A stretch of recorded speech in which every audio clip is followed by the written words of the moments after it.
All right. Okay. We are live. Everything is looking good. And boom, bada bing, bada boom. So, all right. My cat, oh my god, wants attention. Yes, hello. That's all you get right now. Okay, so where we left off in our last adventure, pretty exciting. You guys went through the tavern. You were hired by the Flaming Fist, specifically their captain, to track down the Dead Three, which is a set Dreaded of... three. Oh, the Dreaded Three. Anyway... No, they're called the Dead Three. Yeah.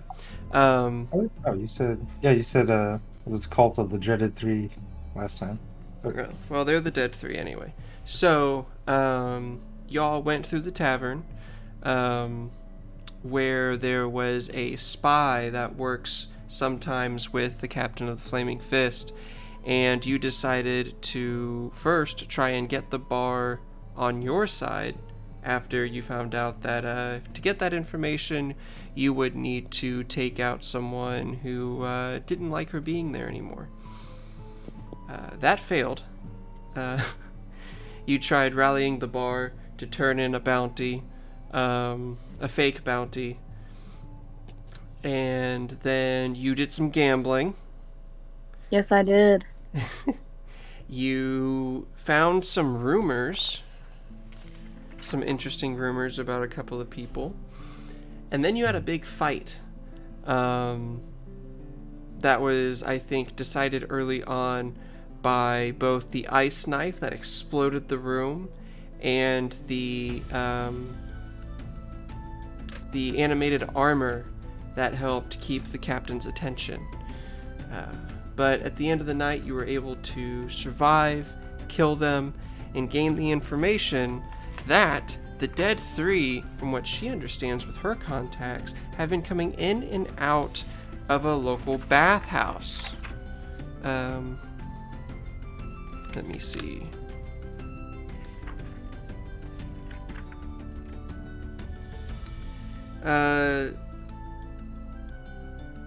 Described as a public bathhouse with a walled garden and frolicking nymphs carved into its front gates, though she didn't give you a name. It was late into the evening after you had fought, and you were just leaving the tavern when, approaching the three of you rather directly, you see a broad-shouldered, large minotaur with, which, after approaching, stops and introduces himself. Theseus, why don't you go ahead and describe your character as far as what he looks like, the gear that he wears, that kind of stuff. And actually introduce him at the same time to the party. You have been tasked by the Flaming Fist as well to meet up with these three and to aid them in the adventure.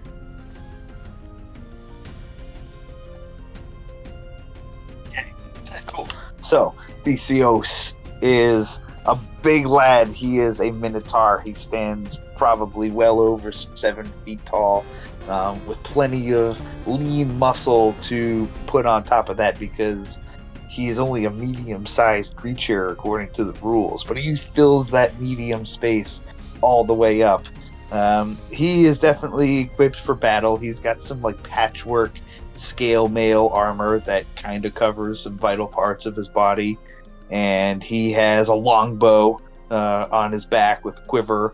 It's probably pretty big, and then he has 2 axes, one on each side, and then he's got all sorts of cool adventure gear. He's got some hunting traps from his Outlander background. And then, he's got the typical, he's loaded with earrings. He travels everywhere, and he likes jewelry and trinkets, and he pierces his long antlers and his nose and his ears, and, whatever exposed skin is out there between the patchwork armor. He loves it. He's definitely not subtle at all. And he talks in a a very deep accent with lots of grunting. And I have been sent by the Flaming Fist to meet up with. Described perfectly. All of you tinier than me. I think I found you. Howdy. Baldy's gonna stare at him and say, "They give you a badge?" Yes, Theseus, they did give you a badge. You will have it, like, in your pouch or something. Yes, they gave me badge. Let me go ahead. It's like crumpled up in my mouth. Did I have a handout already? Yeah. You gonna like pull it out?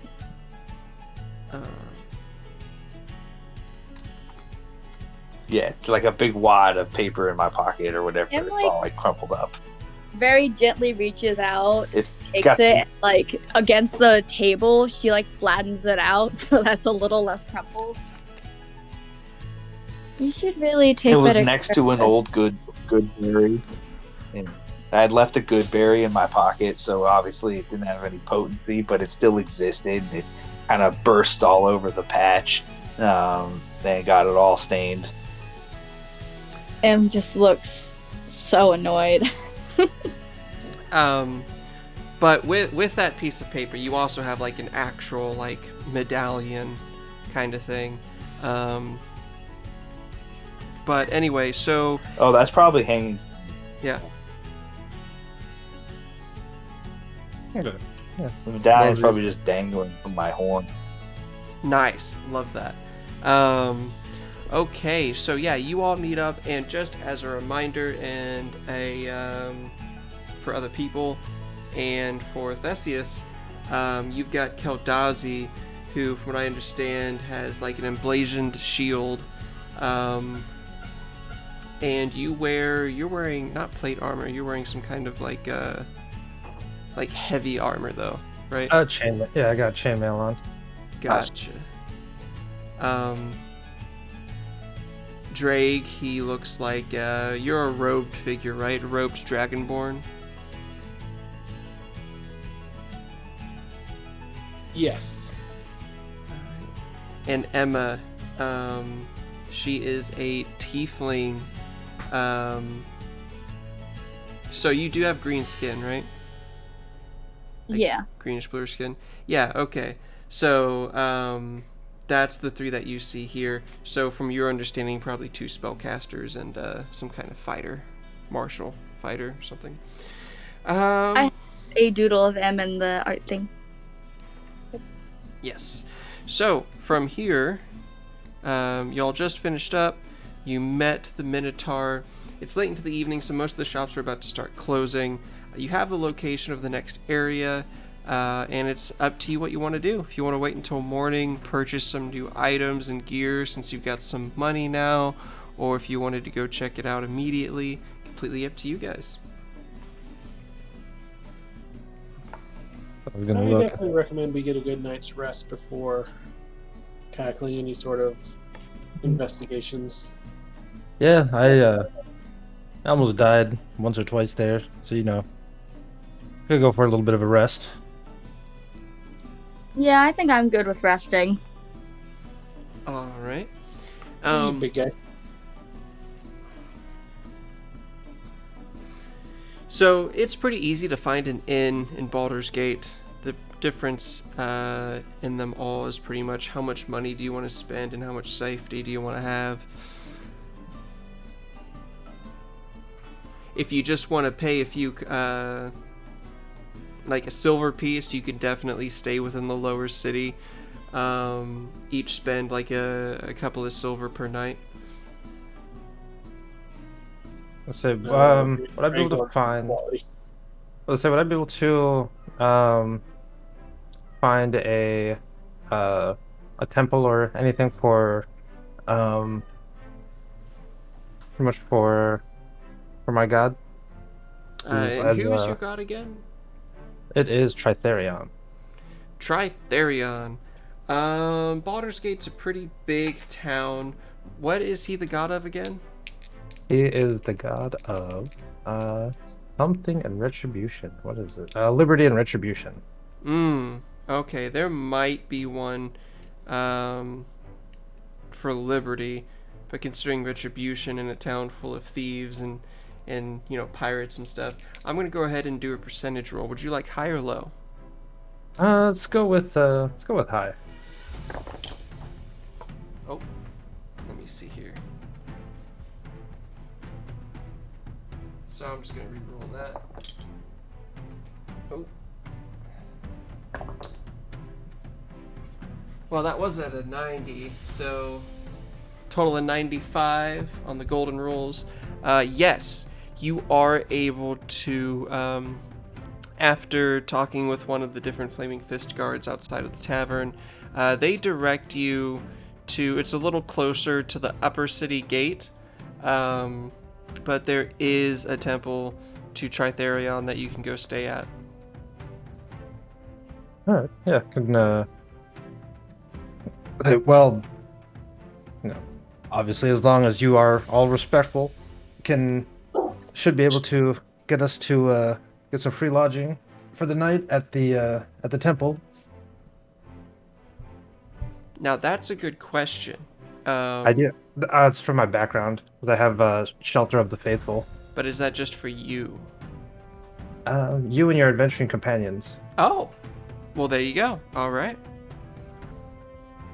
I can be very respectful, so. I'm not one to spit in the eye of free lodgings. It's a very neutral answer. I'll take it. Theseus remains quiet. As long as he's quiet, I think it'll be fine. I'm going with the group. Yeah. Theseus only talks when spoken to. All right. Well, that'll make it easy, I guess. So in that case, y'all head to the Tritherion temple. What's the symbol of Tritherion? It is on my shield. It's almost just a hammer with that's set on fire. Oh, okay. Yeah. In which case, yeah, it's a decent sized temple. It's nothing that, people go to tourist around at, but it's decent. On the two big double doors emblazoned into it, or like carved into it, is the hammer with the fire behind it. You go inside and you see your standard priests within their Tritherion regalia, doing some last-minute rounds of the temple. And they greet you nicely, especially seeing your shield. Hey, what can I do for you? It's glad to see a member of the faithful. I was gonna go ahead and nod. And he's like, "Well, we're just kind of passing through, doing some deeds here and there, and we needed some lodging to see if we could get some pretty much just some beds for the night." For you and your 3 companions? Yep, that's correct. All right. Well, what temple do you hail from? Temple do I hail from? Just like what city or region, basically.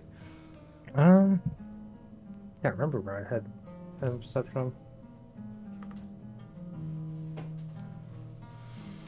But essentially, he'll just ask you a few like little probing questions, which you can just answer as far as like your background a little bit. Pretty standard stuff, just to make sure that you are, a follower and an acolyte of Tritherion, before he will escort you and your team downstairs to the sub-level, where the other priests and followers stay, and they're kind of like little cells, basically small tiny rooms, which each of y'all can then sleep in and fast forward unless there is something that one of you wanted to do late into the night. can't think of anything. Just sort of the regular nightly rituals. Perfect. In that case, we'll just skip through. Y'all sleep well. You go through your morning rituals, your prayers, getting your spells. You're now level 2, of course. So your Starry Druid stuff, which I think is like you have like a little crystal thing. Crystal thing? Yeah, you have that little map. Yeah, your little the star Yeah, map. she like wakes up and it's there. She doesn't know why. She doesn't know why. Your studies within the circle of the stars have paid off, and as you're about to fall asleep that night, you see a sparkle of one of the stars as its light seems to guide itself through the window of your room, and traveling along that path is a small gem, which, as it falls into your hand, gets lit up by that very same starlight and fills the room with constellations. As you hear in a soft, gentle voice, saying that you have been accepted within the circle. Ooh. As far as the others go, I don't think y'all get to choose anything until 3, right? Correct. Yeah. Okay, gotcha. So fun stuff then, especially if you're going Oathbreakers. That'll be exciting. Love to roleplay that out. But yeah, then the night passes. It's the next morning. The priest will greet you as you exit your cells, and you'll see that they've got like a nice meal set up for everyone. Like a fairly standard meal. There's nothing expensive on the table, just like breads and soups. What you would expect priests to have. And then after that... What if... Yeah? Uh-huh. Sorry. What if Theseus wanted to get up early and go get a nicer breakfast for everybody as a thank you for letting us stay? Using his background feature. Yeah, that sounds amazing. All right, so tell me what you're doing. How you doing it? You going to one of the restaurants or something? So this will probably be one of the standard operating procedures for Theseus. If he can every morning, try to go on a hunt, catch some wild game, and bring it back, prepare it for a meal. Or if he can't find game, maybe he would forage for berries, or something like that. But that's his thing, he can find the things, and he's got the thing that lets him like be really good at finding his way to things. So he would go get the things. Things. Yes. Things. So, why don't you go ahead? You have to leave the city. Oh, you can't actually. So in this, maybe he can go. As of right now, he can catch some fish. Leave he can go to the city. He'd go. Well, what if he went to the docks and got some fish? Fishing will probably take a couple of hours, but you can always go buy fish. Nah. So I guess it wouldn't work. Sorry. Within this adventure, the city has been closed off, and the Flaming Fist are not allowing people to enter or leave at all because they're afraid of what happened with El Terrell. To catch you up, El Terrell was another major religious city that has, according to the rumors, completely disappeared. And there has been a steady flow of refugees coming from that town, which another person who's gone missing was the leader of the Flaming Fists, a duke, which is why the Flaming Fist captain is the one that gave you all this mission.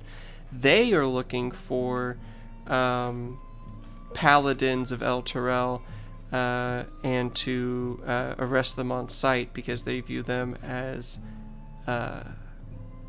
rabble rousers.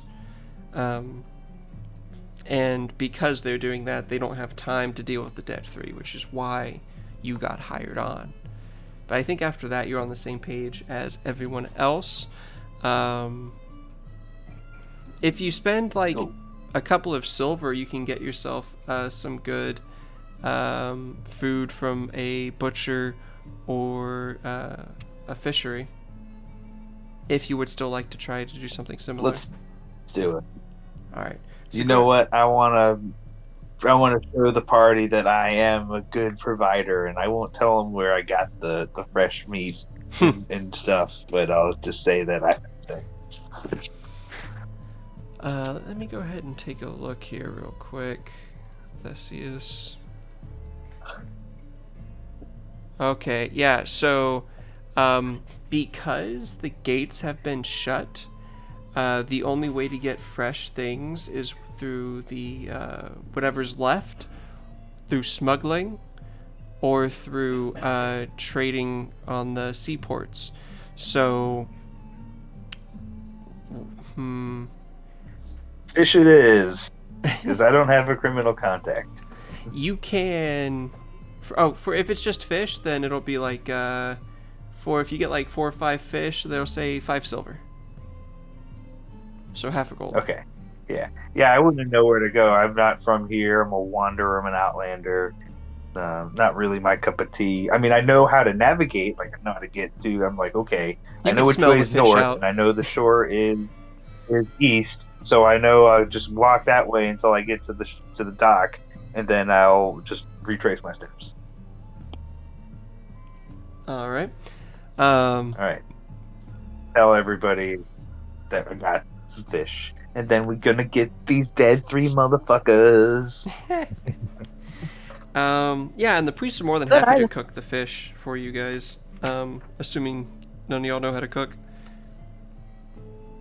Nope.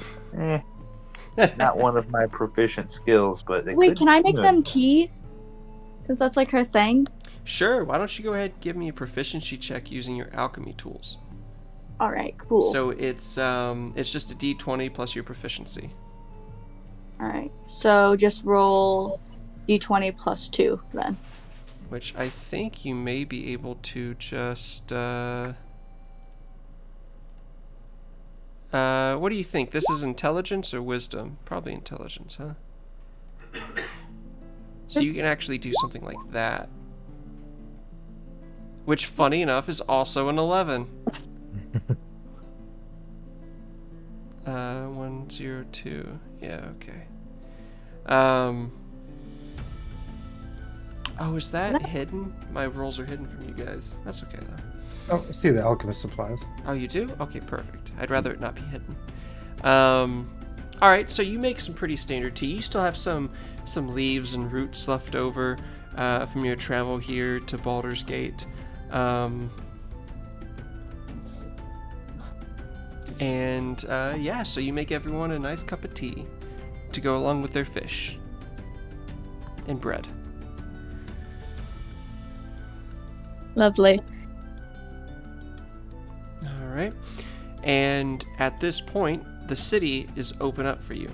You have a location of the bathhouse, but you also know of the various traders and stores at your disposal. Sorry. I think I just want to go to the standard, just general shop. Okay. General supplies.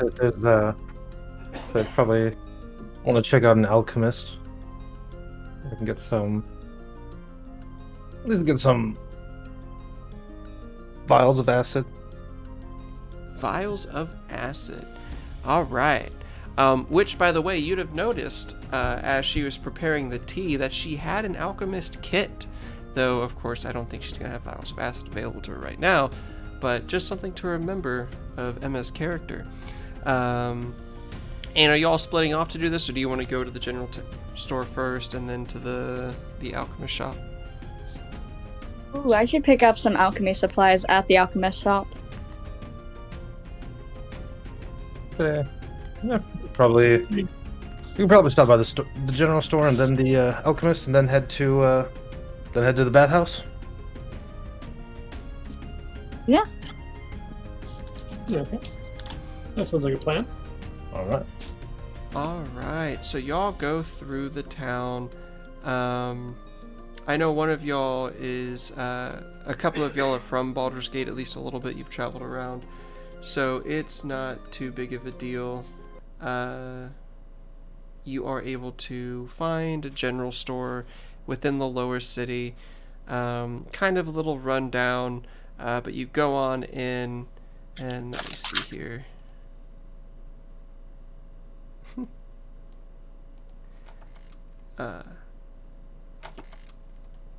There is a large amount of tables. There are little boxes full of various things, rope, some grappling hooks, fishing wire, backpacks, that kind of stuff. And there's an old man sitting behind the counter, and he kind of like eyes you all suspiciously as you enter the room. Doesn't say anything, but just watches you.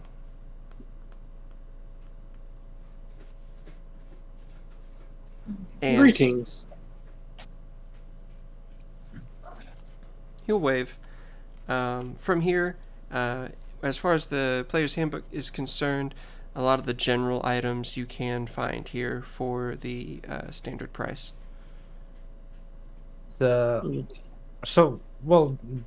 that, because I know, at least with the burglar's kit, that's where you get like the bag of ball bearings, but it doesn't say how much just a regular bag of 1,000 ball bearings is. There should be one. Let me see. It says cost, and it says like nothing for the cost. And I was like, I just want a bag of ball bearings.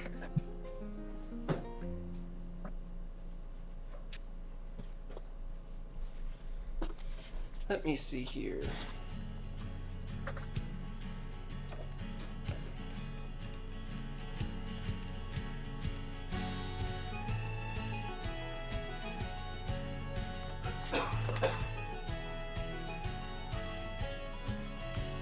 Ball bearings is a bag of 1,000 for 1 gold piece. 1 gold piece. And that is in the player's handbook under adventuring gear. Page Weird. 150. Yeah, I'm not. It's weird that. Yeah, D&D it doesn't say. And D&D Beyond. What? Yeah, I'm gonna go up to the counter. I'm just gonna I'm just looking for a bag of ball bearings. If you got any, just need 1 bag. He'll point over to a sign that says ball bearings here. Go ahead and leave a gold on the counter and go pick up a bag of ball bearings. All right. And so a bag of ball bearings fills a 5-foot square and has a low DC chance of knocking the person down if they run through it, or considered difficult terrain if they try and walk through it carefully, right? Mm-hmm. Yep. Perfect. While y'all are in the general store, is there anyone else or anything that y'all would like to buy as well? I am looking for some pouches and some sacks. Pouches and sacks. All right. Let me see here. Interesting. So a pouch, like a coin pouch kind of thing, is like 5 silver pieces. If you're talking like a sack, like a large sack, similar to like a backpack size. Yes. For just a regular sack, it'll be like 1 gold piece. If you want a backpack, it's 2 gold piece. I'm also looking for paper, parchment, and ink. Oh, never mind. I'm so sorry. A sack is 1 copper piece. They must be smaller than I thought.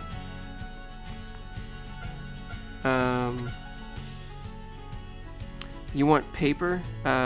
It is 2 silver pieces per sheet of paper. Unless you want parchment, which is different, which is 1 silver piece instead. And what else did you need? Ink. Ink. Okay. Ink, which comes in a 1-ounce bottle, is 10 gold pieces. An ink pen is 2 copper pieces if you need one.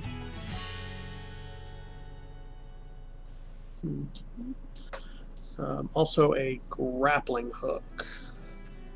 Alright, getting into the exciting stuff. A grappling hook, which I think is actually under hook, grapple.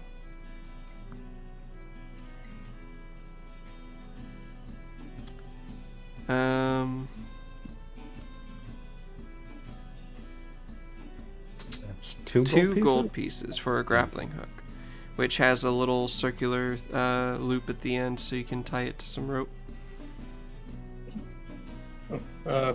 Also need a bedroll. Apparently my character doesn't have a bedroll. Oh, 1 gold piece.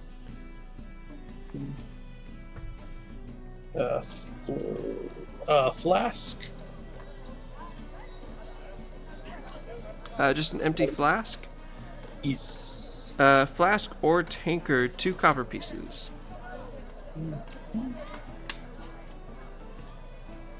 He ask you what you preparing for. Either you're a Prepare for merchant everything. or something. Prepare for everything. You'll never be surprised. He'll chuckle. And Pat him on the back. Lastly, just for some amusement, a playing card set. I just noticed I'm not even proficient in any of that stuff too. Oh, you know what? I'm proficient in like any tools. For 5 silver pieces, you can buy a playing card set. Okay. And lastly, I'm not sure if this one would be in a item shop or if that would be somewhere else, but a flask of holy water. That you would have to buy at like a church. Oh, so yeah, we were just at the temple. Okay. That would be one more thing I need, so I'll try and get that later. Actually, wait, I'm a paladin. Wouldn't I be able to make one? Yeah. Isn't that an ability paladins have? It's one of their first level spells. It's Purify, I believe. Or Sanctify. Probably Sanctify. I know if that they had to have a guess. spell that can make pure holy water, though. I played one a So while if back. you look up the rules of holy water, it will tell you exactly how a cleric or a paladin can make Oh yeah, holy it's water. it's a ceremony. That was it. Oh, the But spell I- You ceremony. can also get someone Well, no, married with there's a- ceremony. Yep. Holy Yeah, water. with ceremony. Before with ceremony you even make- existed, A cleric or Yeah. paladin may create Yeah, holy but water by before performing a ceremony special. existed- Hold on. By performing a special ritual. The ritual takes 1 hour to perform and uses 25 gold pieces worth of powdered silver and requires the caster to expend a first level spell slot. So you can just expend a spell slot, the 25 gold pieces, in, components, which as long as you have a spell focus, like, just consume the gold and that's fine, as far as I'm concerned. You can create a flask of holy water. Or a bottle of holy water. Or I can once I have it prepared because I don't today. Yeah, still, I don't know if it's worth using a spell slot when we can just buy it. Alright. Is there anything else from the general store that you would like to do before we move on? Yes. So, Em has developed a minor gambling addiction, and she's going to purchase dice. You want to purchase Oh, yeah. dice. Alright. He will tell you that over by the gaming section, he's got a little like board game section, dice and playing cards. Yeah, for a silver piece you can get yourself a dice set. Ooh, I want to get a fancy dice set, one that looks really nice. Tell you, well then you gotta go to the upper city for that. You want to spend your fancy adventurer's gold, might as well go there. Here, I got bones with little divots in it. That sounds cool, actually. I'll take that. He'll sneer at you and point at like a little leather pouch, which when you look inside has the whole dice set that you need. Oh, perfect. I'll take this. And that was 1 silver piece? Yes, ma'am. Alright, sick. And I'll put that in as bone dice. Yep, that works. And alright, any other purchases? It's gonna become one of those people who collects dice and has way too many. In game and Theseus would like to. I feel Theseus would like to buy a bag. A bag of these. A bag of what? A bag of D's. D's? These nuts. These Wow. nuts. Okay. Funny joke, guys. Let's go to take a bath. That's not funny. Wow. Okay. He'll tell you to leave. Kildazzi's just gonna shake his head, and understandingly just walk out. Alright, so y'all all leave the general store, but y'all wanted to go to the Alchemist Shop next. Yes. And already in the lower city, there's kind of like in one of the alleyways, it's more like a hut than anything else. There's this old woman. She's got various things and stuff. It looks like she kind of like helps people that need it within the lower city. Can I have... What's up? No, you can finish. Sorry. She's got things like a tinder box, soap. You see she does have for sale like an alchemist's set, alchemist fire flasks, acid, some things like that. What specifically are you looking for?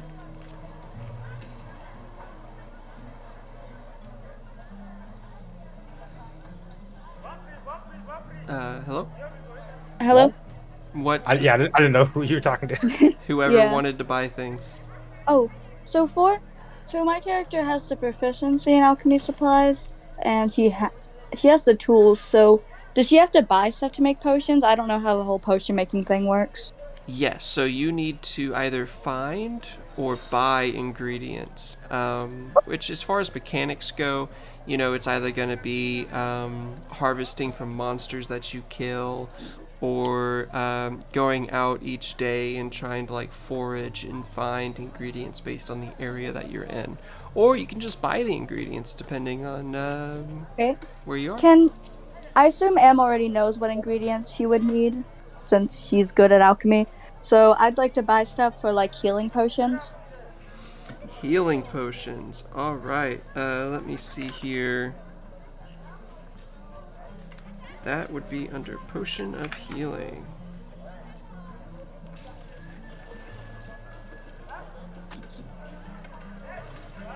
So, from what I understand, potions of healing are magical.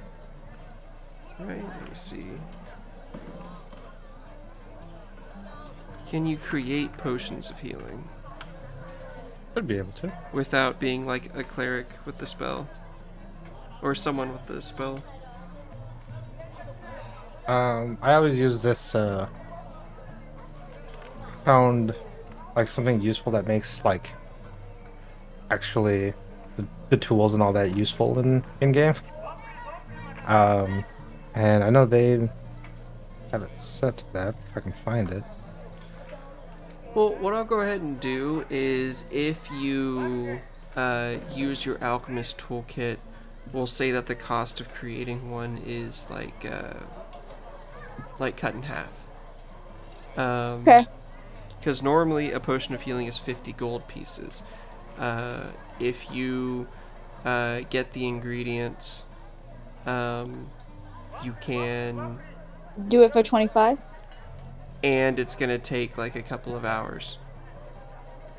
Okay. Yeah, So- that's fair. She'll tell you that Oh God, what would be? She has some life root for sale, though normally people around here don't know what to do with it.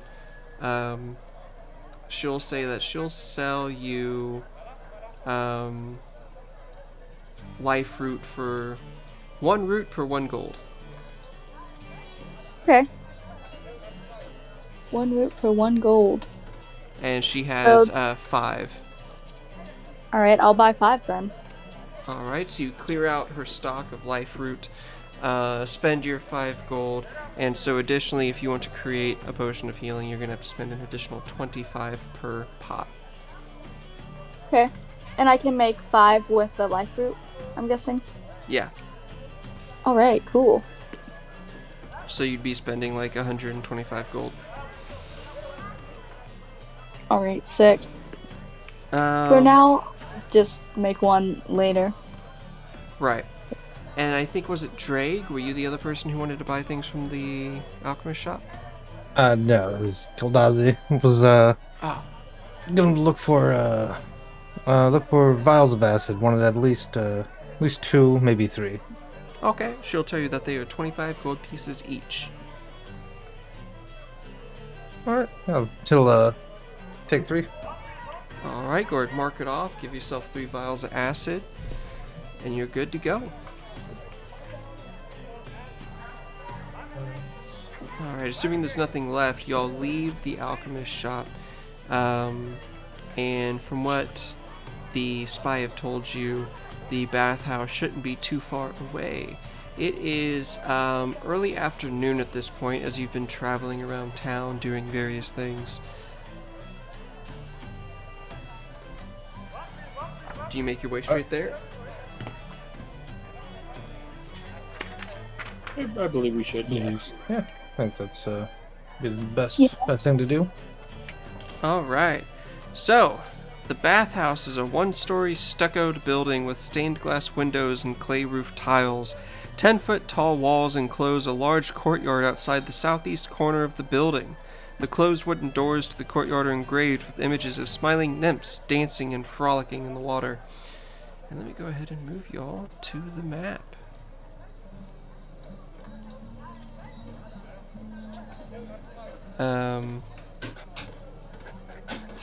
In the center, y'all should be able to see your characters. There we go. Now I am testing out dynamic lighting here, so we're going to need to see how well that works. But this is the main entrance in front of you.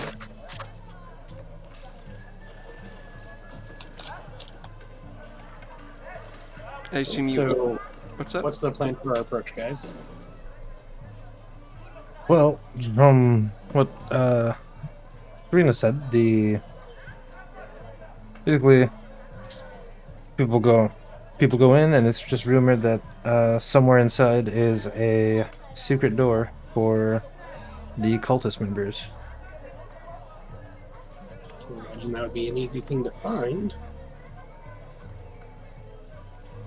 It's obvious that they're open for business right now.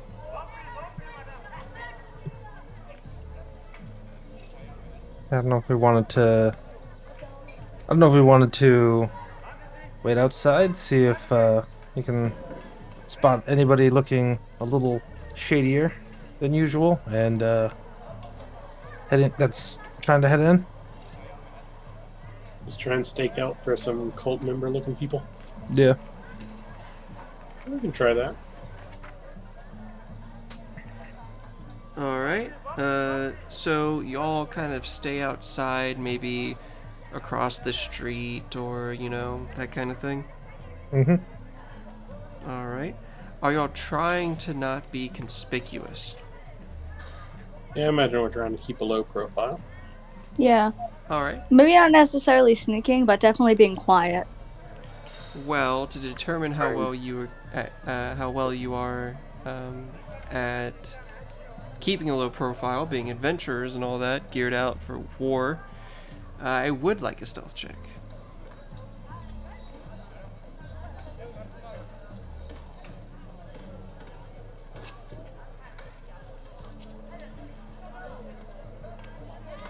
Not bad, not bad. Nice. Oof. Oh! Yeah, that's with that disadvantage. Oh, because your Oh, armor? damn, I got an 18. Well, I mean, the average, we'll say, is probably closer to like a 10. Given everyone's stealth. Oh, wait, we're missing one person. Yeah. That's Theseus. Yeah, it's coming. My system goes really slow whenever there's dynamic lighting. Sorry, it's going to take forever for everything. For me. Oh, sorry, if I had known, I had not done that. Oops. Okay, let me see. Okay. This will take a moment, but I'm gonna put y'all back on this map Like for Christmas. now. And I'm gonna change this up. So we're going to do. This should only take a moment.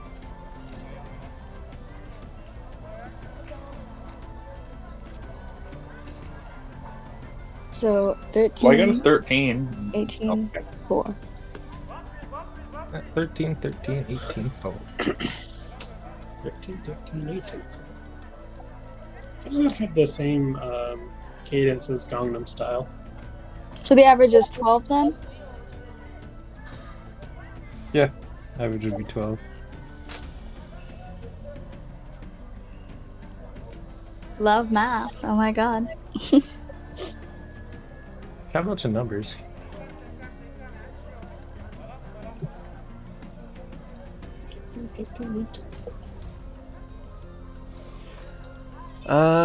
Okay. Yeah, we can do it like this. So we will just put y'all back. Alright, and there's no dynamic lighting on this map, so you should be fine. And then I'll turn off dynamic lighting on your characters.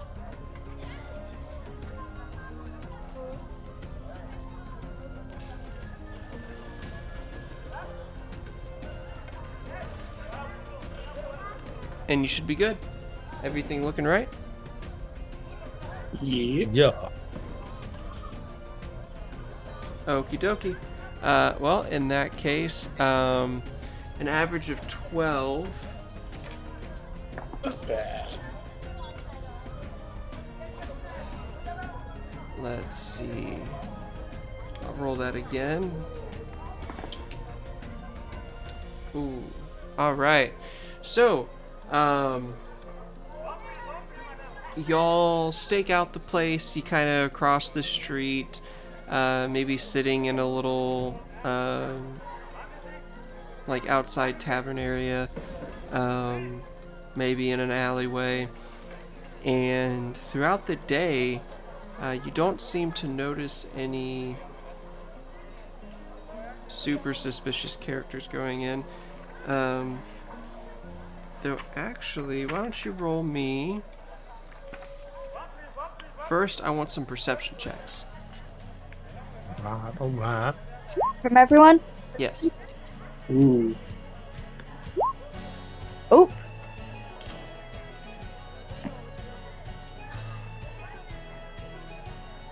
Emerald so low on that perception that you probably became blind temporarily. Alright, so for Drake and Theseus, both of you notice someone a little out of the ordinary, because this is still the lower city. Most of the middle class kind of people seem to come here. However, you do see what seems to be like a noble going through the gates. And if I can get a history check from the two of you.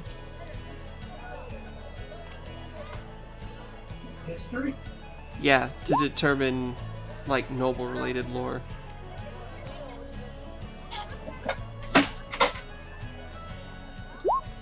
Nope.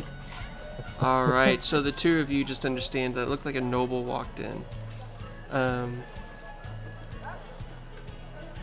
And after a few hours, you'll see that it doesn't seem like that noble ever came out. Though maybe he works there, who knows.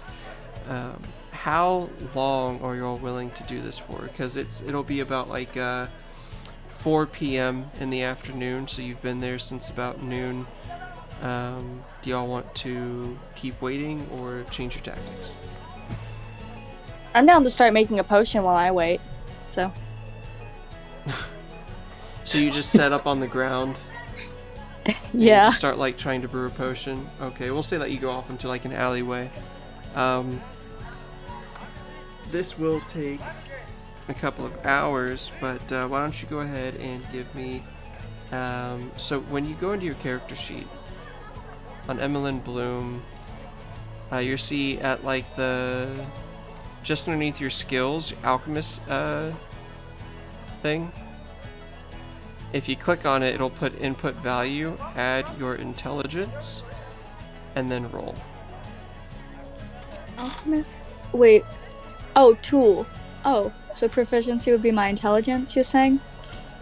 Well, it'll add your intelligence and the proficiency already. Okay. And then. A 14. Alright. So with that, you've made progress, but you're not finished creating it just yet. And another hour passes by, and I'll need another check. Intelligence? Okay. With that, after 2 hours, you're able to create your first healing potion. Alright, sick. Okay. Is there anything else that y'all would like to do while you wait? And that was 25 gold, right? Yes. Alright, cool. Just in that time, I'm going to be keeping an eye for any other suspicious activity, mostly. Yeah, and we'll go back to where they are and watch them. Alright. For most of the afternoon... Go ahead. I was gonna say, well, Castalzi will just talk to the party. I'll just say, since we haven't really seen all too much, see if we can go inside and see if we can find anything. You can certainly give it a try.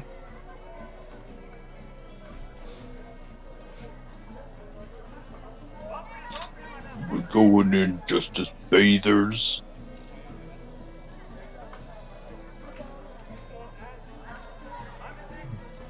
As patrons. Good That would be point. the. Be the easiest way. Yeah. I like it. Alright. So let me see here. So does that mean we have to like leave the weapons outside?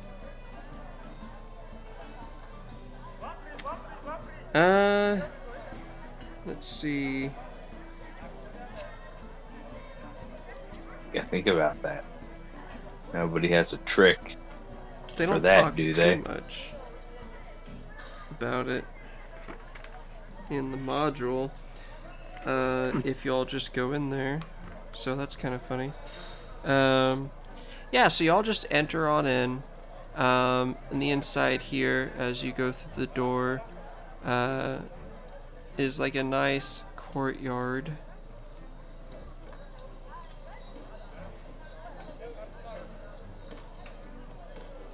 Let's see. Alright.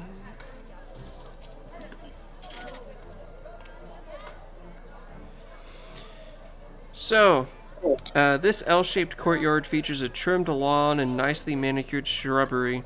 The yard is decorated with white marble benches and stone fountains, each in the form of a smiling nymph tipping a jug that spills water into a circular stone basin.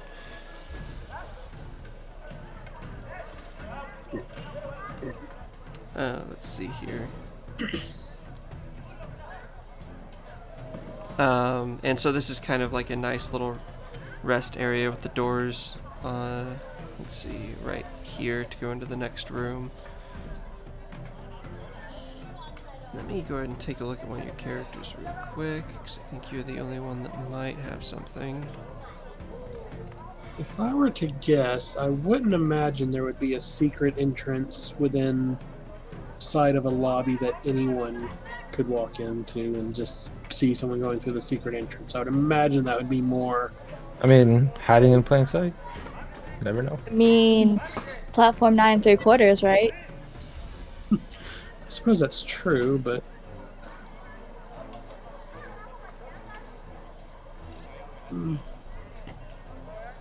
Alright, so do y'all go into the next part of the bathhouse? my thought is the entrance wouldn't be visible from the main entrance because then like anyone could walk in while the secret entrance is open. So I'm thinking it's further in. Yeah, I'm thinking so too. Alright. Yeah, it'd be awkward to have your secret cult entrance open while some patron just walks in through the front door and sees it. Nothing suspicious here, good sir.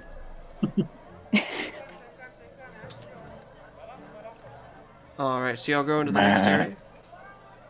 Yeah. Yeah. Watch it be one of these fountains, though. Just walk Oh, you right think by there's it. like a puzzle with the fountains? That'd be fun. Maybe. Well, if we don't find anything further in, we can always go back.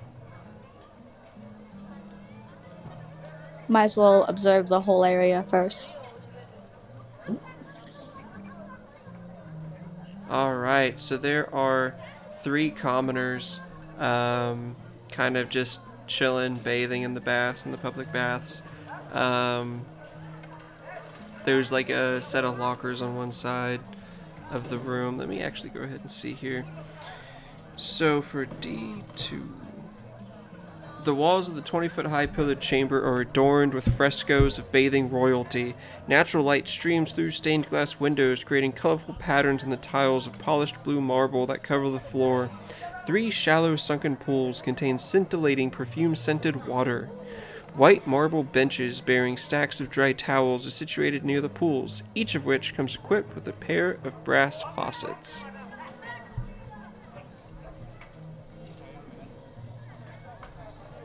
Ooh, so fancy. It's a lovely interior. It's pretty nice. Kaldazi's gonna kind of feign that he's walking around admiring the thing, but he's gonna look see if there's anything that stands out as being out of place or anything like that. Yeah, Alright. I'd like to observe the area as well, see if there's any suspicious characters or anything. Sure. Feel free to roll me some investigation checks. Are you trying to be sneaky about it, or are you very clearly just searching around? Kaldazi's just like kind of feigning that he's looking at the artwork of the place, but he's looking to see if there's any. Basically, if there is a secret entrance in here. Yeah, noticeable like switches or. Yeah. Yeah, she's being pretty casual about it, like admiring the architecture. Hey, nat 20! Oh, wow. Nice. 11, let's go. Hey, at least we haven't gotten any 1s yet, compared to last adventure. Right? But maybe it's just waiting for combat. Hell yeah. So with a natural 20,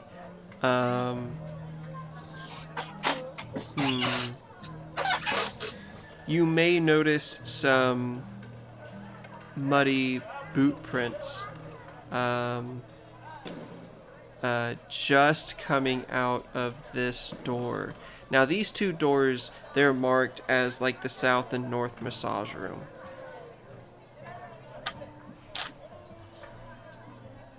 Okay. As far as everyone else goes, though, you don't really spot anything. The lights playing over the tiles are kind of a little too distracting to notice.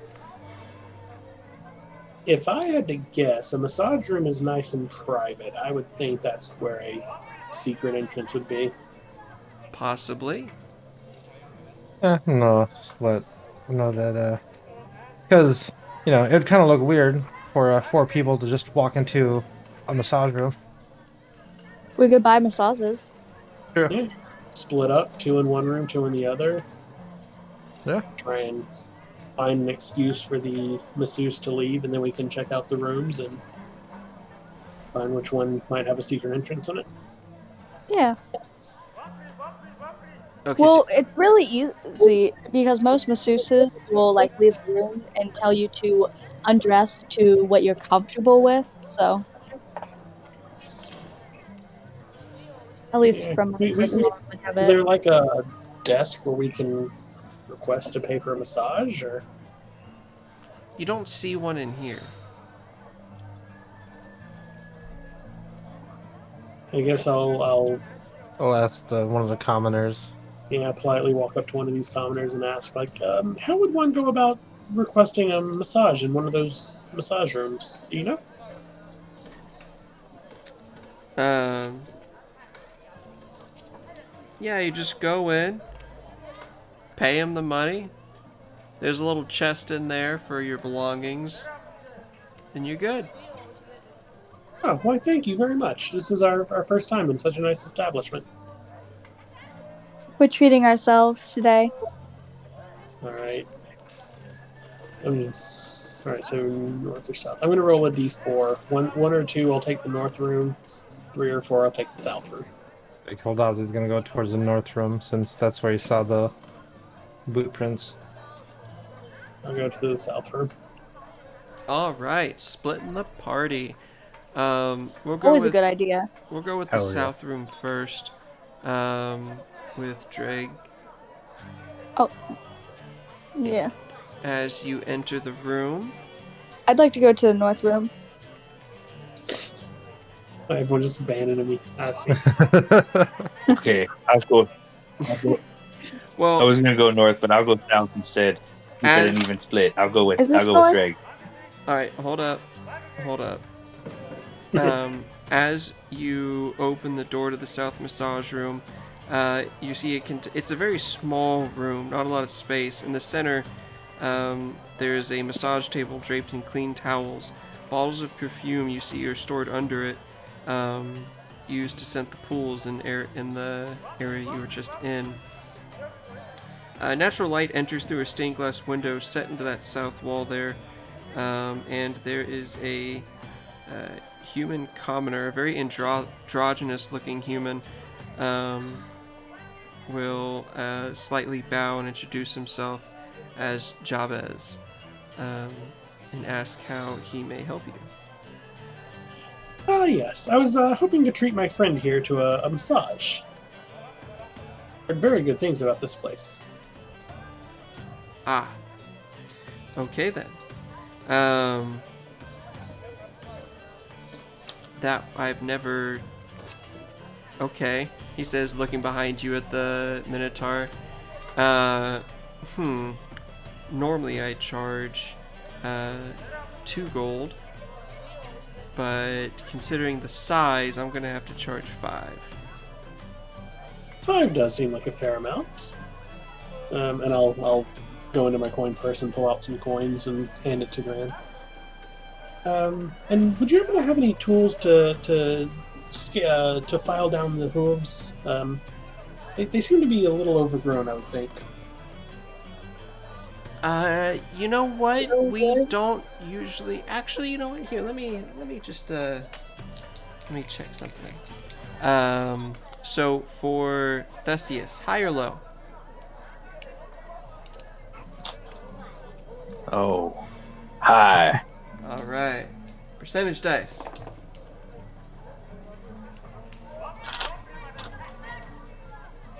Ooh, 3%. The only people we ever see here are tieflings, and I think they are a little tender on their hooves, so they don't generally like us to mess with those. I apologize. And then Just go ahead. standard massage then. All right, let me see here. I've thought about how to actually do Man. that.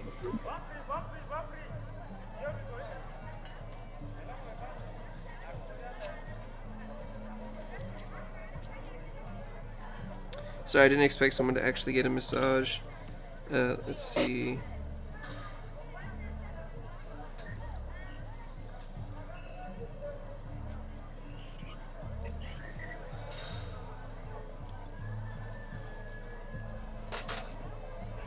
Okay. I have an idea. He said his name is Javesh. Yeah, they'll so he'll ask that Drake leave as Jabez will gesture for the Minotaur to get himself comfortable and on the table, and then they'll just start giving you a massage. Let me roll performance. All right. I It's take my armor off. I put my bow away. your bloody axes on the ground Axes. in the chest. Yeah, there's a chest for like your adventuring gear and And stuff. yeah. Take my traveler clothes off, but I'll keep my skivvies on, of course. Thank you. And yeah, so it'll just be like 30 minutes of a pretty standard massage. There's nothing special about it. And during that 30 minutes, as you are now just getting a massage paid for by Drake. And so you marked off the 5 gold, Drake? Indeed. Perfect. Let's go back to Keldazi and Emma. So, Keldazi, you open the door? Mm-hmm. Alright. It is revealed. Let me see here.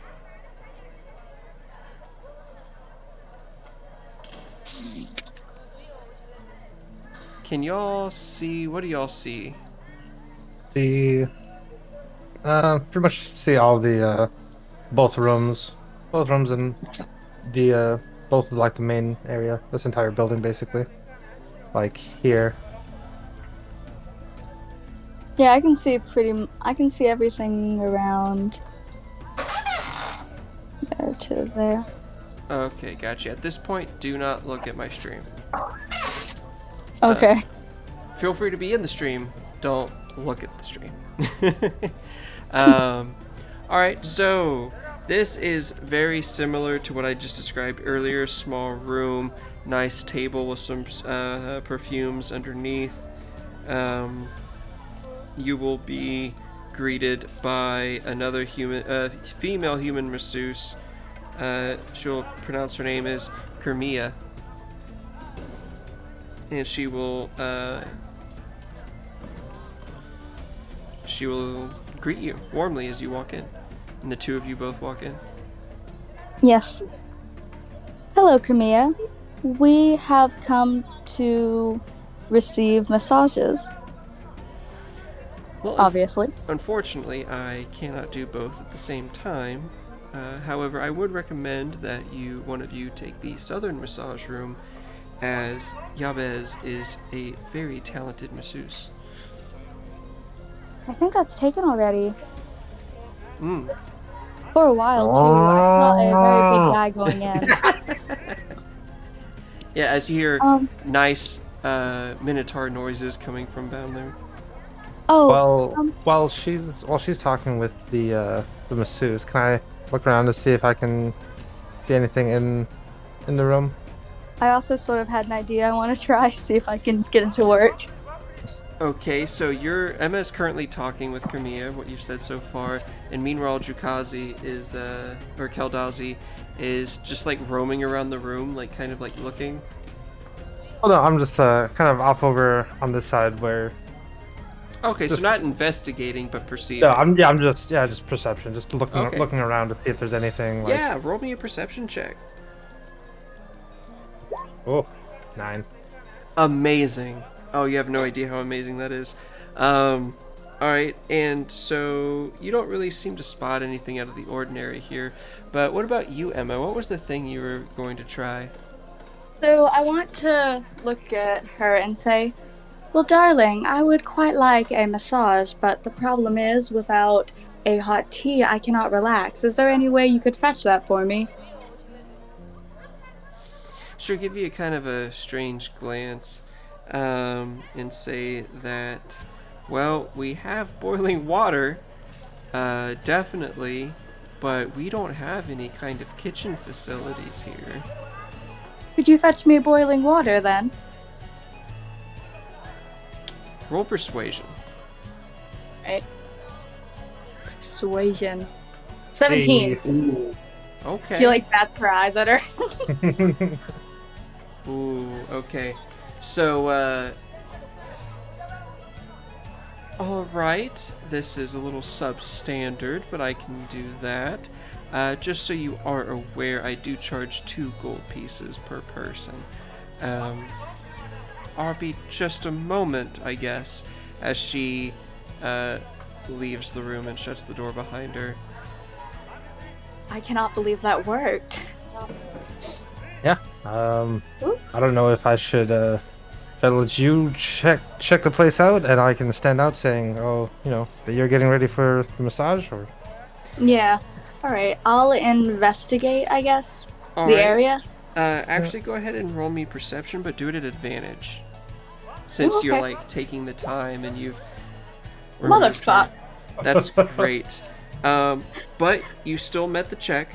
You find a secret door that at a light touch swings inward, revealing a foul, sewer-like stench. Behind the door, you see a staircase that descends 20 feet. Alright. Okay, so I'm gonna go peek my head out and look at my companion. Hey, I found a secret door in there, so... Camilla walks up. A what? Oh! With a bucket. She's Oh, got you're a back. bucket of steaming hot water. Oh, nothing. I was just talking to myself. I assume you closed the secret door? Yeah. Okay. I assume I heard her coming. Yeah. Alright. Alright, and looking at her, and we'll pull out some tea supplies and just start awkwardly making tea. Alright, so she goes back into the room and she sets the bucket of water next to you. Assuming Keldazi lets her past. Yeah. Okay. Yeah. Cool. And she'll say, so I guess while you're making the tea, I can work on the paladin gentleman here, the very Yeah. heavily armored man. Would you like me to make you a glass of tea? Oh, that would be wonderful, but I can't insist on it. Well, it's a thank you for going through all the trouble to get me that water. Okay. Why don't you go ahead and roll me an alchemist check, and then Keldazi, are you spending 2 gold to get a massage? Well, I'm just gonna go in and say, yeah, massage would be great. 21. Oh, easy. Oh, you make the most... What kind of tea is this first? Is this like soothing, relaxing tea, or like Chamomile, black tea? like Okay. sleepy time tea is what I call Sleepy it. time Chamomile. tea. Okay. Yeah, oh, it's very relaxing. In fact, you chop up just the tiniest amount of your life root, and add it into the tea, and it gives you like a vigorous feel to it as well.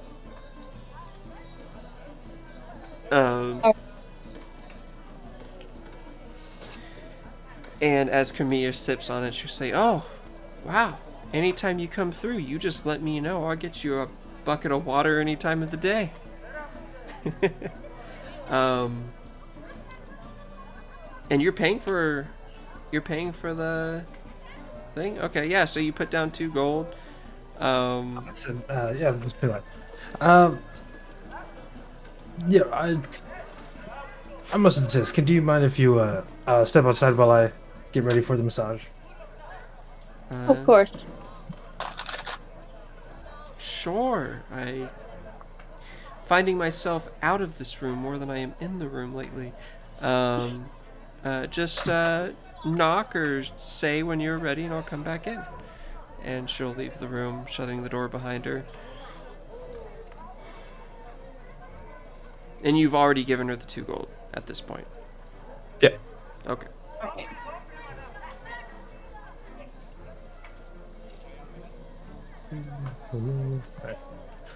I'm gonna, I don't know, like, so I don't know if we should just go.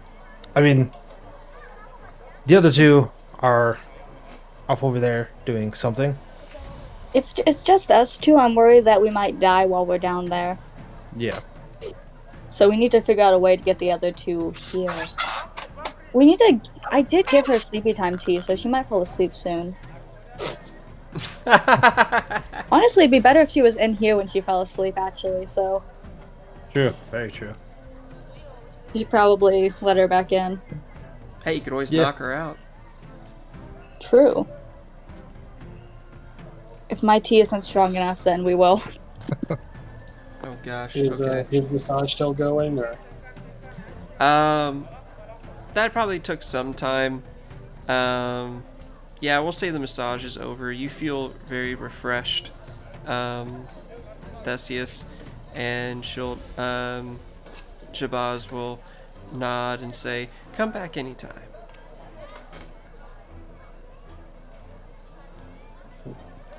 By the way, these white panels here, these are Lingering windows, or tip. what are these? Those are stained glass windows. Okay, good. I have an idea. It might be a bad idea. Well, Theseus, you walk back out. She'll ask that you basically leave the room. Oh, that's funny. You added to. That's funny. Okay, what's your idea, Drake? I will cast Minor Illusion, targeting this area, to create a sound. Okay, what's the sound? Captain Zodge's voice. Alright. Saying, "This is the Flaming Fist. We hereby order an evacuation of the building for your safety." Loud enough to be heard through the... Huh. Okay, and you're casting Minor Illusion for that? Yes. Alright. That's interesting. Okay, let me go ahead and... Why don't you add a... What's your proficiencies? Let me see. My proficiency, the save DC is 13 for saves. Do they get to make a save? I don't think this has like a save involved. I don't think. Go ahead and roll me a persuasion check at advantage. Persuasion at advantage. As you're trying to convince these people using the spell that aids you to leave the premises. Oh. Oh, good thing I had advantage. Oh wow. Alright. Had to mention that once, huh? I had to mention that once. Yeah, so 13. But y'all will see Theseus, you'll see Jabez come out. These commoners, they'd be like, "What is going on?" And they start leaving the area. Camilla will poke her head back into the room where you 2 are, and she'll say, I'm so sorry, but we've been ordered to leave by the Flaming Guard Captain. I'm going to head out, but your stuff should be safe here if you want to leave quickly." I'm gonna pick up one of the badges and say, it's fine, we're probably needed here anyways then. Oh, Yeah, I we see. work for him. Well, let him know I gave the best effort, and she will leave. Jabez will follow. Alright. Worked like a charm. Go ahead and let both of them know. Keep my head out. Let them know that we found the entrance. So Theseus, if I'm you like, follow behind I'm like them- leaving with them, and then I'm like following behind them, and then right as I get out the door, I'm like, oh wait, my stuff! I gotta go back and get my stuff. And then I come back in and get my stuff, but I don't go back out the door. I regroup with the party. All right. Um, I do like that works because you don't know that I can do that sort of stuff, so you would have thought it was an actual evacuation. well, you will notice as you go out there with them initially that they seem very confused as they heard a voice, but they don't see anyone. You get the feeling that this might work for a few minutes, but if there's no one that's out there to kind of like confirm it, then they're probably going to come back in at some point. I feel like the patron is that. So I'm the last one into the confusion. room. All right, we're going to try and go one at a Yeah, time. Here. I'm the last one into the room. Yeah, sorry. I have kind of a delay on my mic, and it sucks. Yeah, Maybe you as the guys last want one into tea? the room, we share that. Finish. Go ahead. I did. You're the last one into I said the room. I share exactly what you said. Oh, okay. Yeah, Sorry, that didn't come across I very share what you tried to everybody. Yeah. well. Emma I has say we made gotta tea. go. Whatever your plan is. Tea. I made like the best There's tea not of my time for career, tea. guys. They're gonna be back in here. Where we? We should probably head in now. All right, I'll take it to go then. So you just like Just pick grab- up the bucket, Yeah, bucket Yeah. of tea water. Go. yeah. Go where? We get more massages. What's the plan here? Oh, you know what? You could totally pour this on someone if she needs to. Yeah, I'm holding on to it. Oh my gosh. Okay. Yeah, So- I would say, look at Emma. All right, where's the entrance? We should probably get out of here fast. 'cause I don't Emma think- goes and shows them the secret entrance. She pushes on the door, and you're met with a disgusting sewer-like smell. Plug your nose when you come in is my recommendation. And also, I figure my patron is probably laughing at the confusion being caused. Oh, Um, Emma. This is Emma holds the bucket close to her face as she walks in because the smell just makes it so she can't smell the sewer. The smell. Scene transition. Yes. If you scroll yourselves over to the left, you will see your characters again. The left. Um, left, to the left. To the right now. You have now officially entered the dungeon. Congratulations. Let me see here. Whoa, a real D&D dungeon. Right? It's crazy. The dungeon's rooms and corridors as you go through the staircases are hewn from limestone and unlit unless text says otherwise. Let me see here. The general layout, you see like 5-foot wide corridors throughout the dungeon. There's 8-foot high ceilings in most of the rooms for reference. Let's see. The ceilings are often braced with wooden beams. Let's see here. You see some of these doors are made of soft rotting wood. And yeah. There's no actual description for this room specifically, which is kind of funny. But the chamber at the bottom of the staircase is empty, unlit, and flooded with foul-smelling water to a depth of about 2 feet. As you can see that there are also 2 different hallways. How dark is it down here? Well, it says sunlit, so I think it's probably pure dark. So, as we're Let's going see. down, if it's like just basically pitch black, Keldazi's gonna cast light on his shield. All right. Your Oh, and shield I have is now dark bright light. vision. And remember, dark vision does not Is show shitty. color. Yeah. Yeah, it's, Right. it's Are there any discernible differences between the two paths? I mean, one has a curve to it. Is there any way of telling like which path is the most traveled? Be the exact opposite of Robert Frost. Unfortunately, with all the water, probably not. Oh, did you know that the meaning behind the poem is just that he made dumb choices a lot? Yeah. Yep. So, if you would like to try and see what path is best used, it will be a high DC survival check as you're trying to, I guess, do a tracking. Ooh, did you say tracking? I'm good at that. Oh yeah. All right. Oh, cool. That'll be the best way to go. Hey. Oh, wow. Good song. Yes, the Minotaur stomps through the water with his hooves, sniffs the air, and then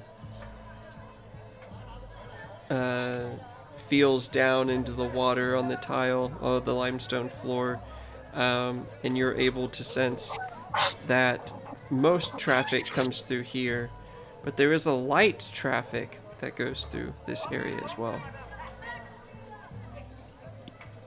I'd say we'd want to go down the more traveled Hey, one, can right?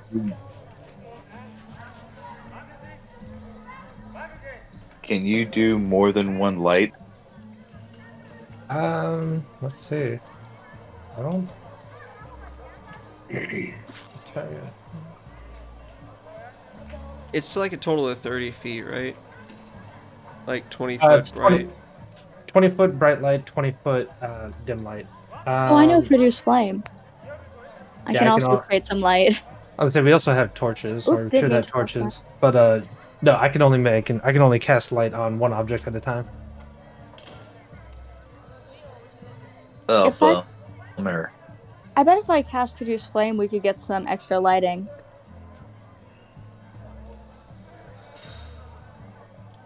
Alright. Oh yeah, it I'll sheds still bright go light in a first. 10-foot radius, and a dim light for an additional 10 feet. Alright.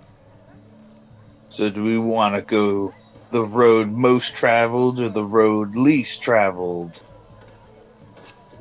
Well, if we're looking for cultists, Oh god. pretty sure they'll be going down through it'd be the most traveled. Yeah. Gonna change Alright, I that. pull out both my axes. I say, let's go. Alright, so y'all go through the Figured. most traveled path. Yeah, figured since I have Yeah, light, since I have the light, I'll travel first. Yeah, and your light brightly illuminates the entire path, and goes on ahead in front of you a little bit as well. Considering it's, like 40 foot. Yeah. Alright, so you make your way through, and as you get to this part, it turns once more into a staircase that goes up a little out of the murky water, revealing at the end of the hallway. That's not the right one. Reveal! Show yourself. A door at the end of the hall. That's alright. Alright, while we get up here, yeah, I'm going to dismiss the light on my shield. And, is there light coming through the door? It is kind of a slightly rotten wooden door. There is nothing that you can tell until you open it. Okay. Yeah, go ahead and, shield raised and open the door a bit. Alright, and you've got Produce Flame active at the moment. Yeah. Oh, whoops, you can ignore that for. Duration 10 minutes, 10-foot radius. Alright, so you got like 20 feet basically of light around you. Alright, go ahead and put your characters where you want to be. Keldazi, you said you want to open the door? Yep. Just before just before I open the door, I'm gonna go ahead and just cast. No, I'm not gonna do anything. Yeah. All right. Yep. So you open the door. Can you wait? Can't. Let's go. All right.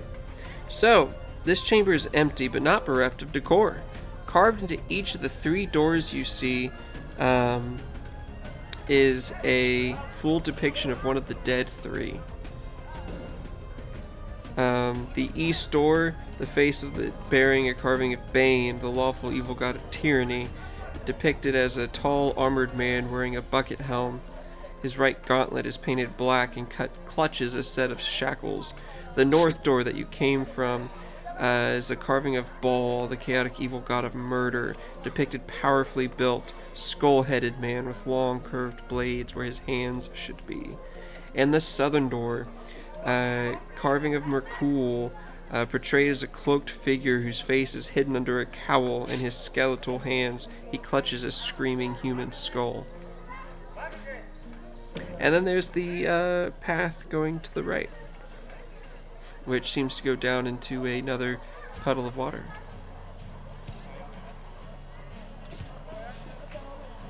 So we avoid water. So this one seems kind of like the the obvious nexus point of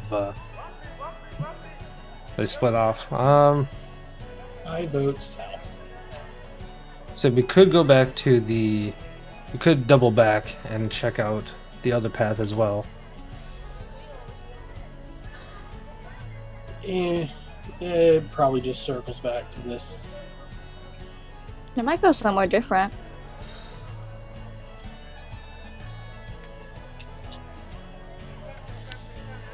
It's less traveled, so maybe there's something like super secret down there that most cultists aren't allowed to see. I'm going to tell you right now, I'm nervous about being in that water. I mean, we're down here in essentially a sewer. There's going to be a lot of water. But all I'm saying is a lot of things can hide in that water. True. Alright, so so there's like each path is. You've got the east door, which is the door of Bane. You've got the south door, which is the door of Merkul, and you've got the staircase. Hold on. I'll look at what each god's thing was, because I wrote that down. He just told us that Bane at least was tyranny. Tyranny and oppression. Is Baal is sadistic. Murder. Sadistic Murder. Dreadlord. And Merkul is the Lord of Bones, also known as the Reaper. God of the Dead. Yeah. I feel like we can. He's like the handle- necromancy one. I don't want to deal with necromancers. I'd say Bane would probably be the better one to deal with if we were going to pick one of the 3. I'm voting south because if we have to fight like undead stuff, we can handle that. True. Yeah, I would absolutely rather fight undead. Fighting the paladin who has divine smite. Oh yeah, we have a paladin. Alright, so we should go for the necromancy route then, if we're going to go down one of those.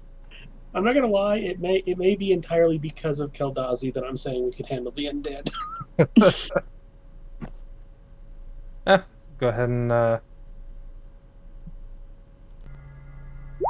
ahead and check that door on the south. Ignore that. Alright. So you open up the door to the south. Let me see here.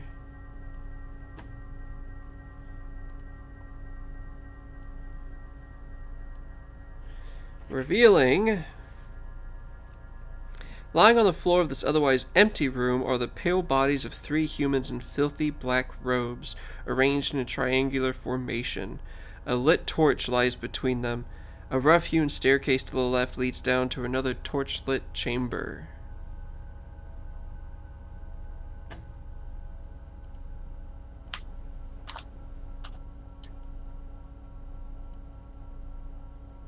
Stepping over here.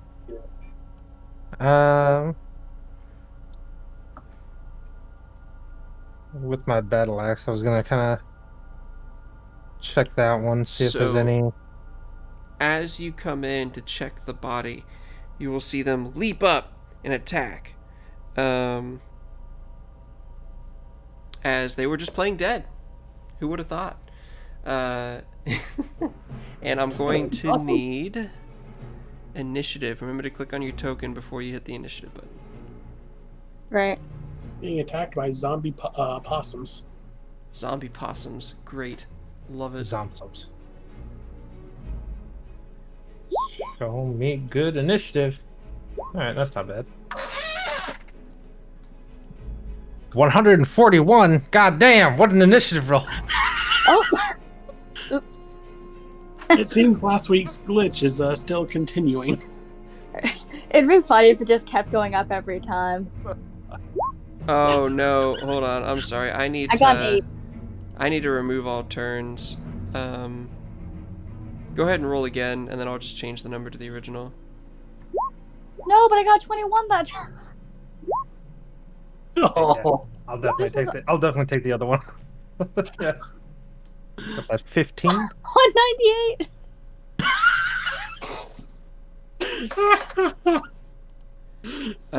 Have that my 21 is a waste. have like the ultra alert feat. Ultra alert feed is just adding plus 100 to every initiative roll. Exactly. Apparently, you can either take alert, which gives you a +5 to initiative, or ultra alert, which gives you a +100. You get alert, take alert, and then you just have everything of warning. Theseus originally had a 19. Keldazi had a 15. Drake had a 13. And Emmeline had an 8. Ultra alert plus 100, but your character is so paranoid all the time. Oh yeah. Every time you hear anything, you go, "Who goes there?" Descending. All right. So, however, they got a surprise round on you as they pretended to play dead, meaning that I get to do some things. Isn't this exciting? So this one will approach, but he looks down the hall and he sees another set of adventurers, and he braces, ready in action against them, as you see each of them has a skull flail in their arms with a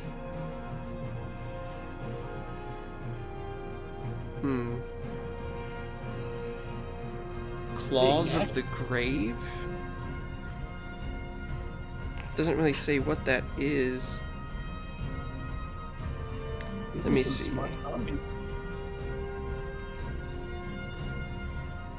Huh. Alright. Must be like a spell.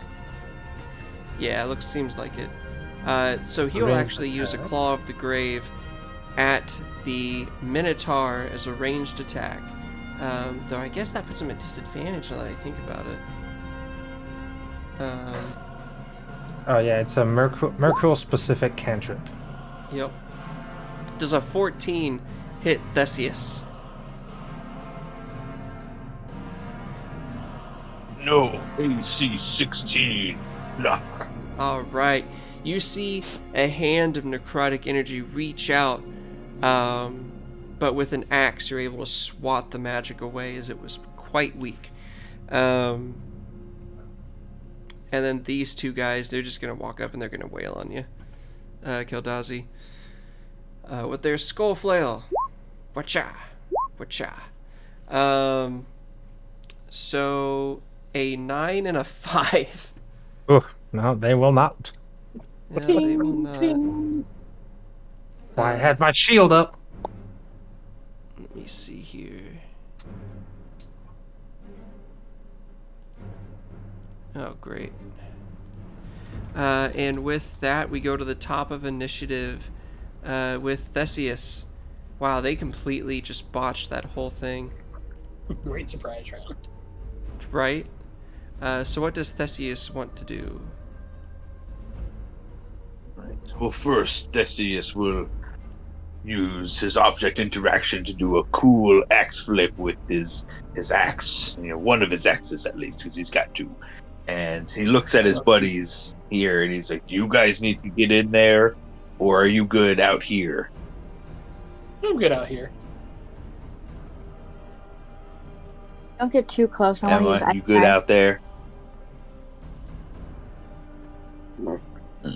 Okay. Well, don't hurt me, but I need to get close. He will do a ground, woof, woof, and then charge right in, and swing an axe at this jabroni. I love Theseus. Let's go. He's funny. Ugh. He misses the first one, but we'll use a bonus action and use 2-weapon fighting to take a bonus action hand axe attack with his other axe.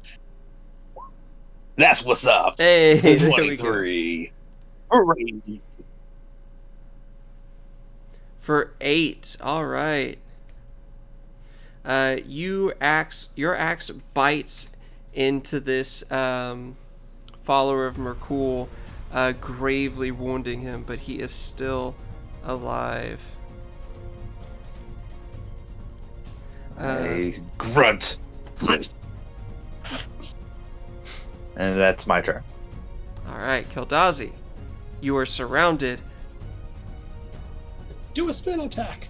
This one right here, I'm gonna go ahead and let's just go ahead and give him a good old chop with this here battle axe. All right, go ahead. It's an 18 to hit, Nice. and I will use Divine Smite because why not? Okay. Okay, so it's four slashing, and then is he a fiend or undead? He is a human. Okay, then he only gets Oh. 2d8. Okay, I thought these were Both zombies. 4, wow. Okay, so that'll be 8 damage in all. All right, Nice. so they are both heavily wounded as you slash down with your axe, and emanating from it and into the wound, you see the divine light burn as he screams out in pain. I assume that will end your turn. Well, let's see. You could always step backwards. 10 feet. I'll use go ahead and use bonus action, and I'll oh no, never mind, that's not a bonus action. Never mind, yep, that's it, that's my turn. All right, Drake, it is up to you. The Minotaur is charged into combat. Oh, I don't want to waste a spell slot on these guys, so I'm just gonna go with the classic on this fella right here in front of Theseus. All right. Does a 14 hit. It does. Ka-chow. Oh, wow. You said your Eldritch Blast is like orangey red. Yeah, so like a tendril of orangey red light with sparkles following the back flies past the hulking form of the Minotaur and blasts the chest of this necromite, burning him as he falls to the ground, dead. I believe we described it as I just fire Roman candles at them. Yeah, pretty much. Basically. It's like Roman candles or like a bottle rocket. That's all I'm doing this turn. All right. Necromite's turn. As they yell out as one of their allies have passed, and will continue their attacks. They're going to separate. One goes on to the Minotaur, one goes on Keldazi. Minotaur misses with an 8. Wow. Let's go. Wow. Okay, well, Ooh. first fight is on you guys. Emmeline, what would you like to do? I'm gonna go up to one of them and I want to splash them with the boiling tea water. Alright, so you splash them in the face with hot water. I don't even want to use a cantrip on them. Well, the only problem is you can't get in the room at the moment. I can't? No, because you can't attack someone, like you can't go into his square and attack someone, because that ends your movement, and you can't end your movement in an occupied space. Okay, I'll just instead I'll do this at a different time then. For now, I'll use Produce Flame. And Nat 20. All right, so you will have to like step up a little bit to get line of sight, and then you hurl the fire you've been holding in your hand this whole time. And wow, yeah, roll me damage.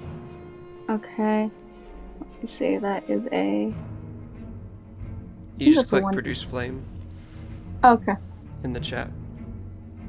Oh, Produce Flame. Yeah, word. 6. Does a 24 hit? Yes, the 24. I just wanted hits. to ask that. And you will see the fire just burn him greatly as it engulfs his whole body for a good half second. But he is still up and kicking. Theseus, it is back to you at the top of initiative. All right. I'm gonna, dodge his flail attack and then come up with like an upper slash with the first main hand axe. Oh, that's a hit. Magic number, baby. And you said you swung this axe up? Yeah. All right, yeah, you slice up his torso, and he has already been injured and weakened, and so you basically just open him up as his innards spill out, and he falls to the ground, basically on top of his friend, both now dead.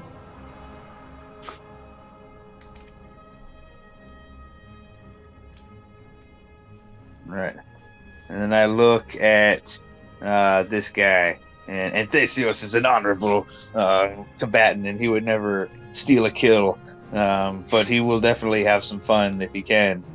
So he digs in and he runs right this way, and with his bonus action, he will use his cool minotaur ability called Hammering Horns, and he will try to yeet this guy up against the wall with his string, just to show off.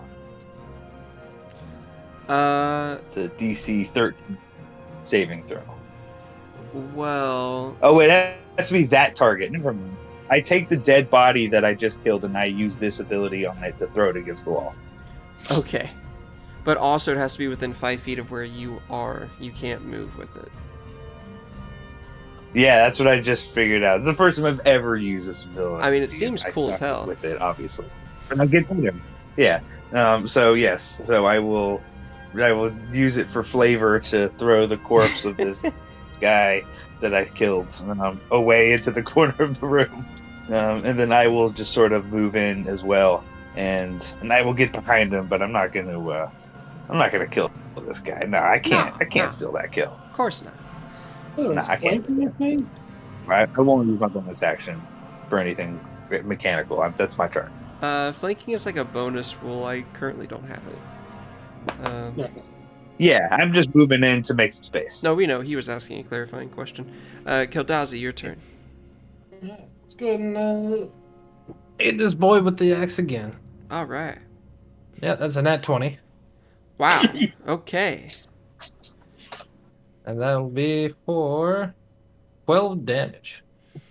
So you let his flail smash against your shield, and you kind of use that arm to push his weapon arm away, and with your other hand you bring your axe over and you swipe horizontally and you decapitate the man, completely killing him.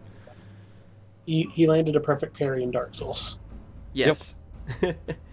As you completely destroy him. Alright. So, these 3 necromites, let's see. There doesn't really seem to be much in this room, but they were fighting to the death to guard the room over, which is a partially collapsed crypt with a sarcophagus that seemed to have been opened and looted long ago. Yeah, after the captain fight last week, I was kind of afraid of combat, but Yeah, that was a very difficult starter fight. Do they have anything on their person worth anything? They have skull flails, which do 1d8 bludgeoning. Or just yeah, they're It's just flails. like the symbols of Merkul, pretty much. Nah, Nah. I don't need no stinking flail. I got the Roman candles. Well, guys, think we're in the right place. So do you investigate the sarcophagus? Yeah. All right. I won't even make you roll. Hell yeah. You find 3 spell books hidden in the dust of the humanoid bones. It's clear that they did not belong to those necromites. Whether or not they stole it or looted it off the murder victims, you don't know. And so for now, we'll just put 3 spell books. Because none of y'all are wizards anyway, so. I would be happy to hold on to those. Alright, put them in your inventory. We can sell them to a desperate wizard. A desperate wizard, I like that. Do they have spells in them, or? Yes, each of them have a good handful of spells in them, actually. As someone who sells potions, I think a good percent of my money comes from wizards. We'll go over the spells later, but Right. If any of them are windfalls, that'll come in handy later. Yeah. And so we are out of initiative for now. You said there was 3 of them? Yes, 3 spell books.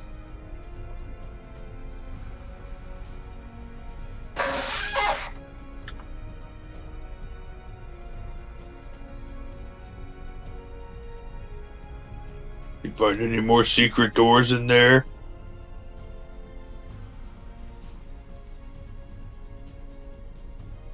Look around. Does it just look like basically just kind of like a hollowed out little cave? Yeah, pretty much. It just had this sarcophagus for the most part. Gonna try and give the sarcophagus a nudge, see if there's anything underneath it. There does not seem to be. Okay. Can we just go down dead end? It looks to just be those just those spell books. The rest of them there is just a hollowed out cave. All right. Where next for the party? Well, we can either go down the dangerous we still have light? waters, or through the door of the god of tyranny. Can double. Well, seeing this, we could. I mean, eventually we're gonna have to double back and go down that other path. And just get that out of the way. I'm curious about the other path. I kind of want to check that one out next. Okay, my guess is it's going to just circle around to this. Well, but yeah, we can go back and check that. So everyone's down to go check that out? Yeah.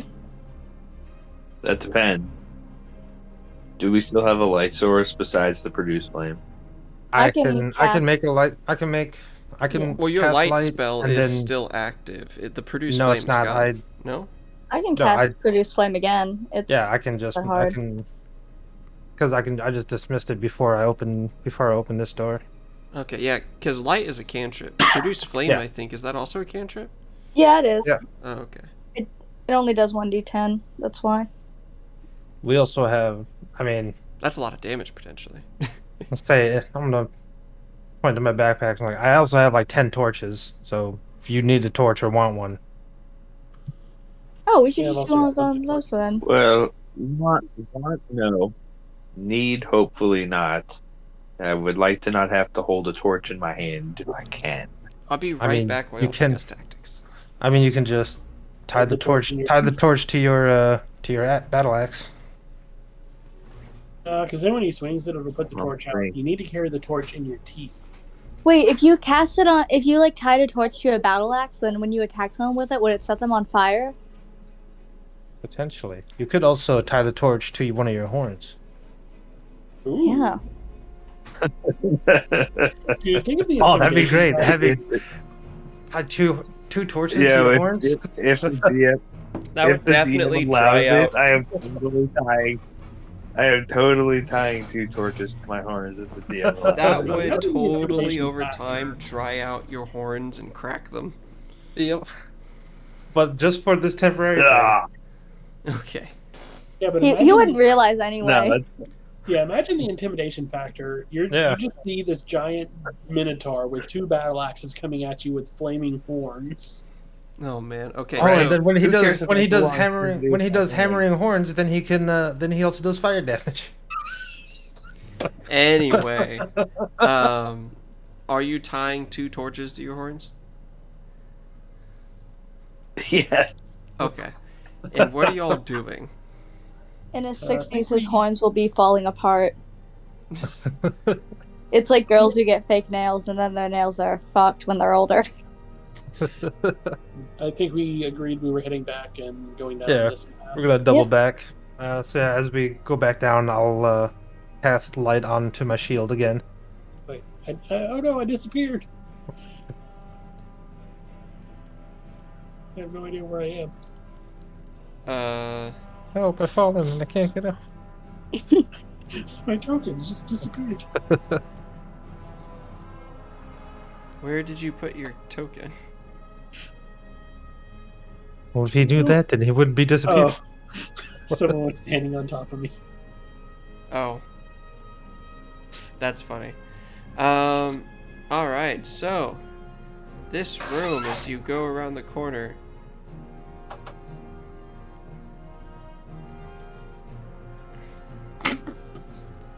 Yeah, do it.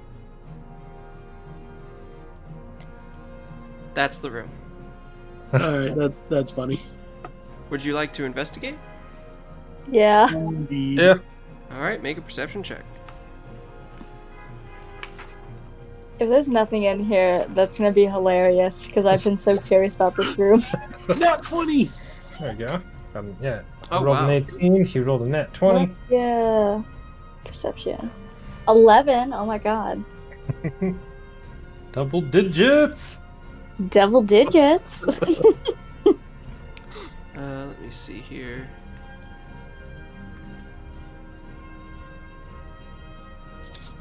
Hell yeah. Okay, perfect. Yeah, so you also notice a secret door hewn out of the limestone wall. Let me see here.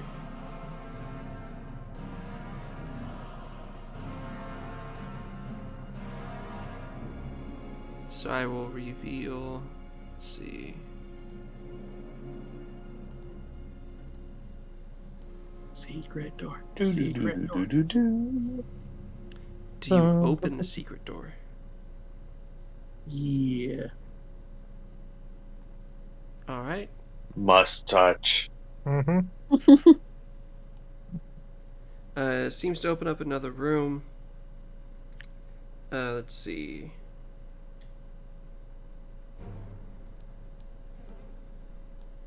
As y'all go further into the room. Oh, whoops. There you go. You will see a dead body with a knife in its back. Or a knife wound in its back, sorry. How fresh is it? Go ahead and roll me a medicine check. Medicine. Okay. 4. You have no idea. I'm gonna cast Sacred Flame. Alright. You burn the body in divine fire. Hell yeah. It does already not got attacked react. by one. Okay, we got attacked by one fake body already. That is Yeah. true. Every Imagine like the key to this whole story was on that body. Well, it doesn't set it on fire. It's just radiant damage. Oh, okay. Is there anything of value on the body? Yeah, I'm gonna check the body. No, there's nothing of value on him. He's just been kind of left to die. Check around the room. Is there anything? Not really, no. Not as far as you can tell. There's simply, looks like someone just killed the guy here and left him to rot. I think we should go deeper in, right? Yeah. Probably.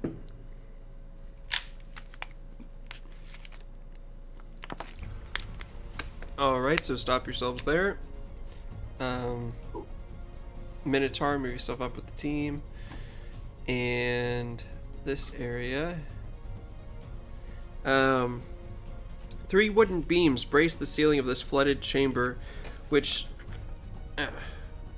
features a stone altar covered with entrails in the northeast corner. Hanging on the wall above the altar is a 3-foot tall steel mask cast in the form of a frowning human skull.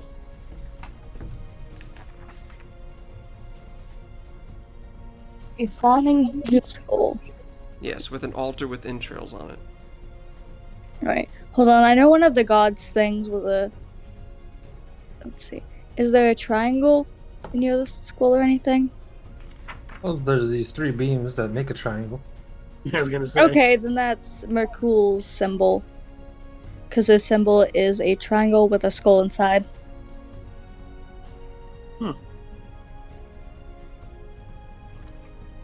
Is that how... That means... Okay, so we went into the Lord of Bones room then.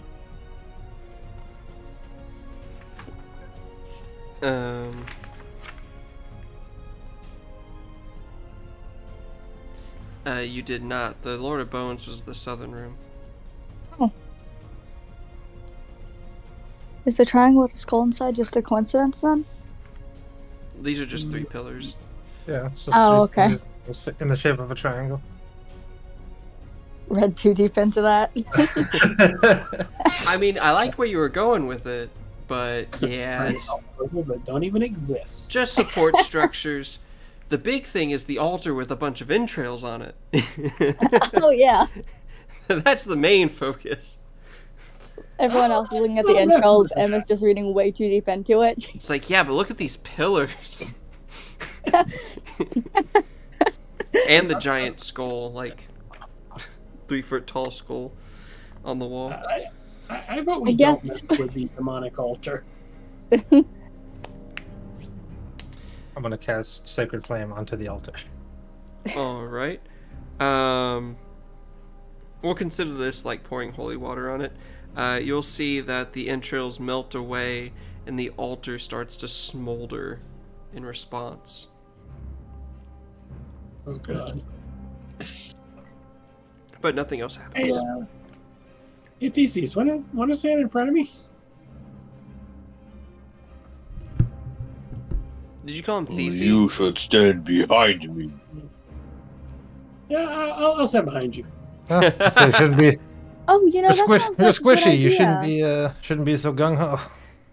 I wasn't going though. I'm staying back. Or actually, I'm just standing by the pillow, still studying them quietly. Like she has this whole theory in her head that Oh, does not gosh. follow what's going on. All right, and then you can see down here, to the south, kind of goes back the same way. I knew it. Though there is, Emma, you'll see there, in this corner here, that squiggly line, is actually a moldy tapestry, a 5-foot tall, or 7-foot tall, 5-foot wide tapestry depicting a grisly scene of 4 faceless figures ripping apart a 5th figure who is screaming. All right, I guess I'll call the group over and like invite them over to investigate it with me. What do you want to bet? There's a secret hidden behind it.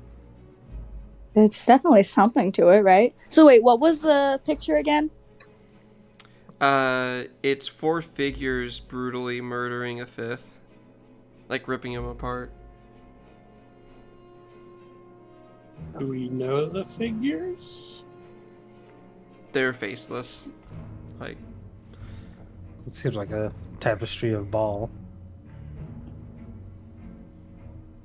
Ball. More like bald. Nice try. Well, should we try and yank it down and see if there's a hidden thing behind it, or? Yeah. If that doesn't work, we can try putting holy water on it. I cast Sacred Flame on the tapestry. All right. As you do, you will notice a bunch of yellow mold that was clinging onto it gets burned away along with the tapestry itself. And why don't you go ahead and roll me survival, everyone here, as you notice that. Oh my. Solid 9. Ooh, There you go. dirty 20. All right. So, Dreg, in your adventures, you and Emma, you've come across yellow mold or the stories of yellow mold before. It's known that when disturbed, releases deadly spores. So, had y'all grabbed at the tapestry, you would have released the spores. Oh God, I'm sorry I suggested that now. It makes sense Em would know. She's a druid.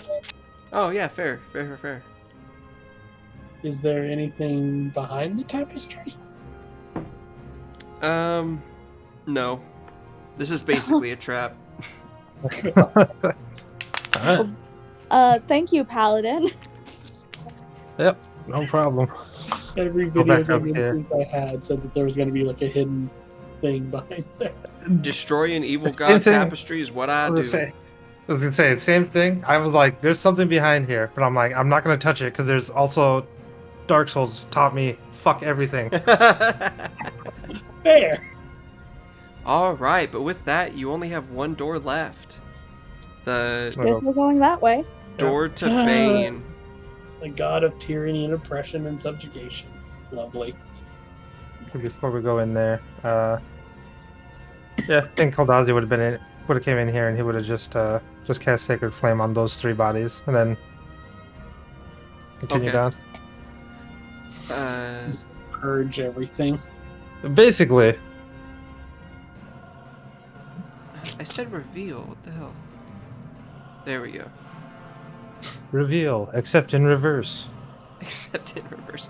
A long hallway and staircase that goes down deeper into the depths. Of course, more water. Something's going to attack us in this water, I'm telling you. I mean, it's only like what? I mean, it's like just barely covering the. Wait, is this sewer water? Is this pee water? Oh, You delicious. got a sewer smell when y'all initially opened the door to go down here. Oh, And, gross. and do you know what's in sewers? Alligators. Poop. Period Black blood. Slimes. Okay, all right, we can stop on that. That was a fun experiment. It's over. Talking about the monsters. What do y'all want to do? Go down? Do. Em plugs her nose as she goes down. I know this is D&D and a game of choice, but in this case, do we really have a choice but to go down? Pretty much. You never really have a choice. I mean, we have the choice that we could just leave and go home, but Yeah, we could get the good ending. We just leave. Get the good ending. So as y'all round the corner, so once one of y'all gets to here, Yeah, ain't gonna be me. So. that would be Kaldazi. the eastern part of this room is unlit, flooded and braced with floor-to-ceiling wooden beams. Rough-hewn steps rise out of the murky water to the western portion of the room, which is dry and lit by 2 torches and sconces that flank a stone altar. Shackled to the wall behind the altar is a sickly man in a loincloth with a burlap sack over his head. An alcove in the northern wall contains a freestanding suit of plate armor missing its helm. Standing before the altar are 2 grim figures, a powerfully built woman clutching a mace and an even bigger man wearing a bucket helm. The helmed man is jabbing the prisoner with a spear, causing him to twitch. Both figures are clad in chainmail, and the woman carries a wooden shield with a leering skull painted on it, and they turn to face you, reacting to the light. So they're torturing a man? gonna guess these are the cultists. So yeah, as soon as see them do that, I see who's doing it. Mm, Roll initiative. yeah, Oh, okay. yep. Debating because I'm like, I don't know if Keldazi would just instantly just be like, "No, fuck you." Ah, his initiative. Did I forgot to click on my character thing. I got a 19, so you can just edit whatever I roll the second time. Yeah. Okay. Change that to a 19 and we're good. Yeah, to be fair, it takes a little bit of practice to remember to do that every time. Yeah. Roll20 is pretty convenient, though, once you figure it out. They've improved a lot. They keep improving. Alright, so Iron Console and that. So let's see. Which one is which? Kazira is the Fist of Bane.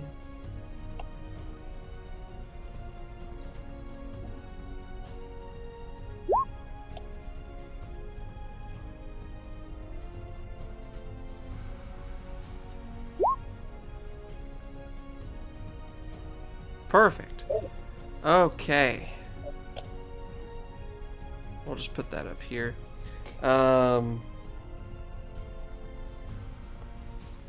What's this? Oh, right. So, Emma, your initial roll was a 19. Yep.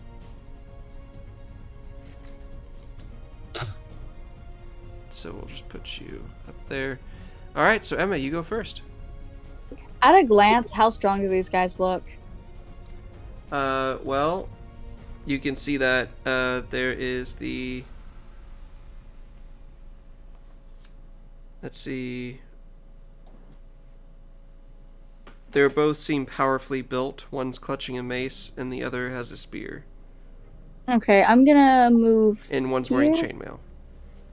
Alright. I'll move here, and I'm gonna chuck an ice knife right. Do I, double click the character? What? You just hold it down.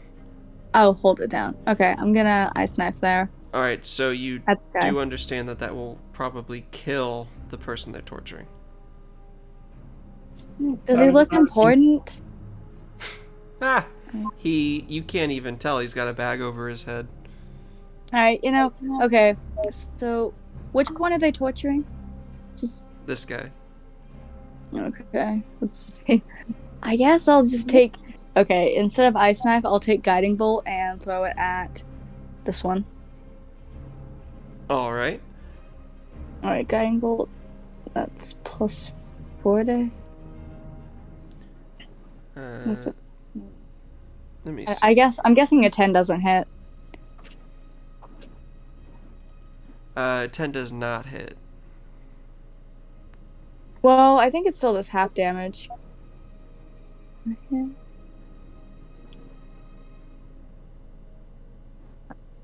No, it's just an attack. So if you miss, then you miss. Alright. Yeah. Do I have bonus action yet? Well, bonus actions are used for specific things, so you'd have to have a thing that would allow you to... No, that's what I mean. I don't think I do yet, so I'll end my turn there. Alright. Theseus. Alright. These guys, they look like humans, right? The two punks? Yes. Alright. I'm going to say, alright. Let's spread out, make them come to us. And he's going to squeeze... Ooh, wrong tool. He's going to squeeze through his homies for double movement. 10, 15, 20, 25, 30. And as he's running that way, he's going to use his action and his bonus action to throw his hand axes at these guys. What's the range on a hand axe again? That's cool until I realized that I might not. Range is 20 feet, 20. damn it. Yeah, it's 20, Okay. and then 60 with disadvantage.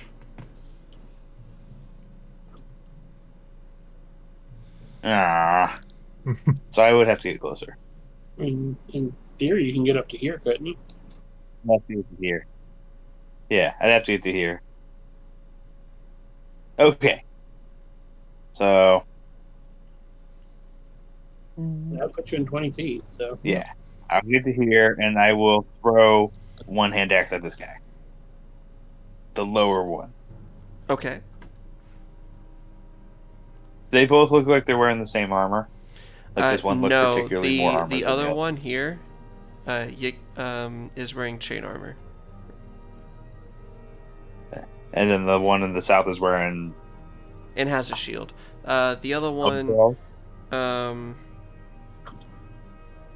you can see chainmail and a shield.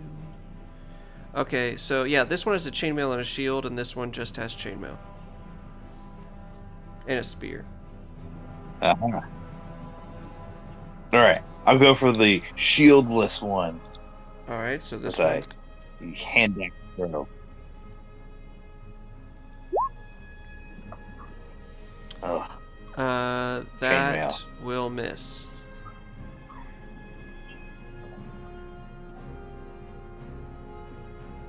all right. Well, I only have 5 more feet of movement, so I will. Yeah, you know what? I'll throw the second one too. Where is this guy? Same guy. What's Nice. up? He didn't think he didn't think I was gonna throw it. I gave it everything I got. Yes, you did. All right, so. And then I'll take one step back. And now I am unarmed, and I'm like, "Come at me, bros!" Come out. Oh my god. So you did a good bit of damage. You throw your axe, it twirls in the air, and you see it slash into their side before falling against the wall behind them. And then we go to Kazira. Surprise, that's her name. She is going to, I guess, go directly at you. And She's going attack to you with come her at me. mace. What? That she is going to come at me. Pretty high. as you requested. Let me see here. Probably said that I gendered her. I'm sorry. So you just take 9 damage. Oh, I got hit. Ugh. Yeah. Oh, 15 hits, I assume? No. Oh. No, I have an AC of 16. Oh, okay. So she barely misses. Damn. Okay. So you don't take damage. As the what armor are you wearing? Scale mail, which is an AC of 14 plus my +2 dex of 16. All right. Well, that ends her turn as she kind of just like runs at you, shield and mace, and smashes the mace down, but it glances off your scale armor. Drake. Hey Theseus, how good are you with maces? I'm good with everything, bruh. I'm going to move over here. I'm going to use a bonus action to cast Hex on her. Lowering her, giving her a disadvantage on strength skill checks. Intent. Okay. And then I'm going to Eldritch Blast. I'm assuming a 12 misses. It misses, yeah. She has an 18 AC since she has chainmail and a shield. Yup. The other one has a 16. But if you wanted to snatch away her mace. All right, Keldazi. Alright, let's see. Yeah, why not? We'll go ahead and get into the fray as well. And that one. Go ahead and try and give him a good old cut with this here battle axe. Nope. That is a nat 1. Oh. Thankfully, I don't do those like tables. Rolling that one. I love those things. Okay. And then we have her buddy, who's just going to run up here and attack you. Let me see. There we go. And that's the Iron Console. So she has a spear, which she is going to try and make 2 attacks. So a 10 misses, but then she's going to use a voice of command as she yells at her shielded ally here to kill the intruders. And as a reaction, she's this one's going to use her mace and attack the barbarian. By barbarian, I mean the ranger. Oh, same thing. He definitely feels like he'd be a barbarian. The ranger who RPs like a barbarian. I'm gonna attack the 18. warlock, and by that I mean the wizard. Um, An 18 is a hit. All right, 4 damage as the mace smacks you against your snout. Oh. Watch the piercings, bro. And then we have Emmeline. Okay, let's see. So where are the 2 cultists now? The way my screen is set up, it's hard to see which sprites are which. They're here. Okay, this one and this one? No, the red ones are the bad guys. Oh, okay. Alright, cool. I'm going to attempt Guiding Bolt again on this. Wait, no. This one. Okay. Okay. Guiding Bolt. There's a 16 hit. Kazira? Let me see. It does not, because you chose the one with the shield. Okay.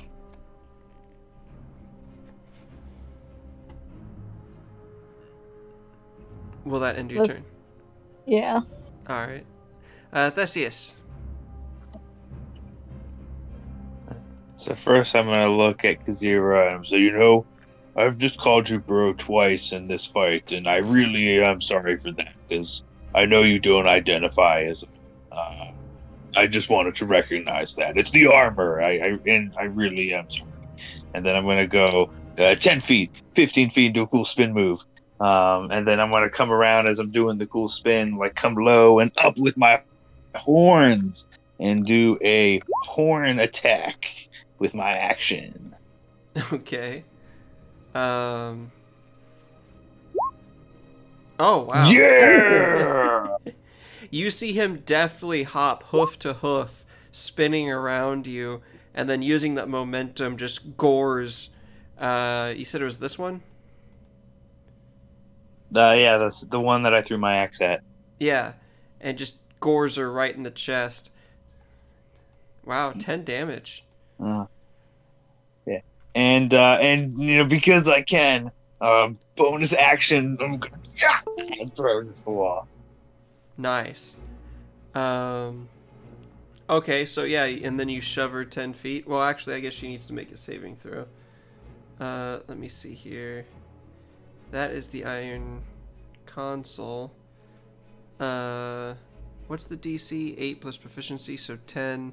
What's your strength modifier? 13. 3, so 13. Alright, so an 11. Total. This is a... Oh! Thank you, Ryu. Yeah, thanks for the follow. And let's see, so that is a strength saving throw. We'll see. Oh! No, he did not succeed, and just got thrown up against this wall. So that was a pretty cool turn. Wow. I think that turn just got me a follow, actually. Does he take damage from hitting the wall? Does he take damage from hitting the wall? I'm going to go ahead and say no. Fair. Use a bonus action to shove it. Okay. Anyway, does that end your turn? Yes, that would be the. No, I'm going to. We got a little bit of movement left. I'll close in. Oh, okay, Because I still okay. haven't left the read. So that's the end of my turn. All right. Well, it is now her buddy's turn, as she is going to continue attacking Keldazi.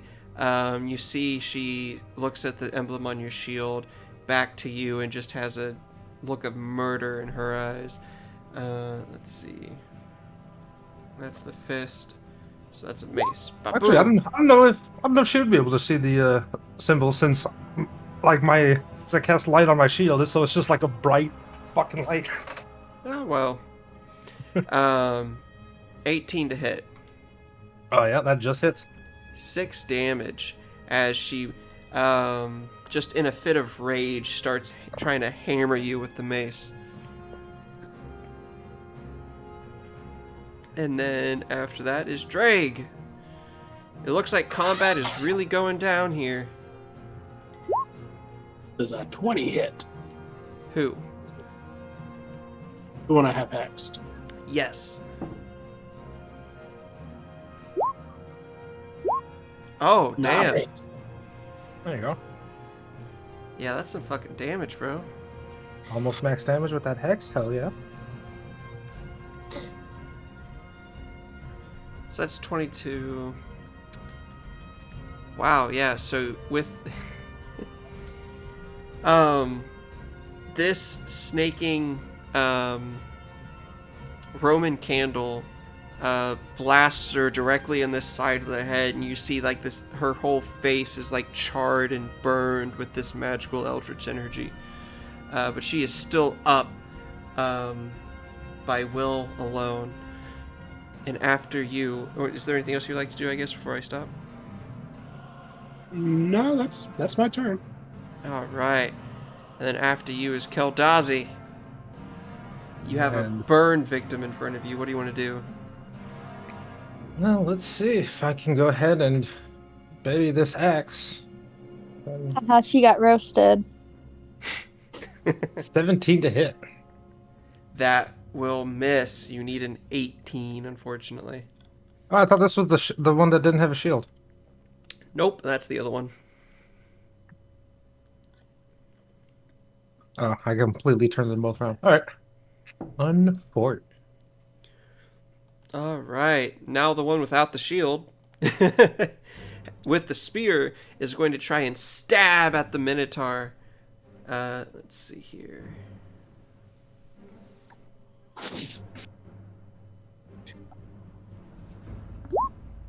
With a 9, so it goes wide, her arm shaking at the thought of fighting this intimidating bull. But then she'll look over at Kazir and say, "Fucking help me, damn it!" And by doing so, forces her ally to make another attack, not focusing on Keldazi, but attacking the barbarian. The Ranger Barbarian. Damn it! I said, Ranger bear. but misses, as nothing can seem to land a hit on the very lithe Minotaur. Not something I thought I'd be saying. And then we go to Emma, All watching right. everything unfold. The good news is I can use Guiding Bolt twice without expending a spell slot. Right. Alright, So the lady without a shield, I'm going to try and chuck a Guiding Bolt at her. Okay. You lean over the pillar. cast a 22! Hey. That'll do it. That'll do it for sure. Alright, sick. Guiding Bolt.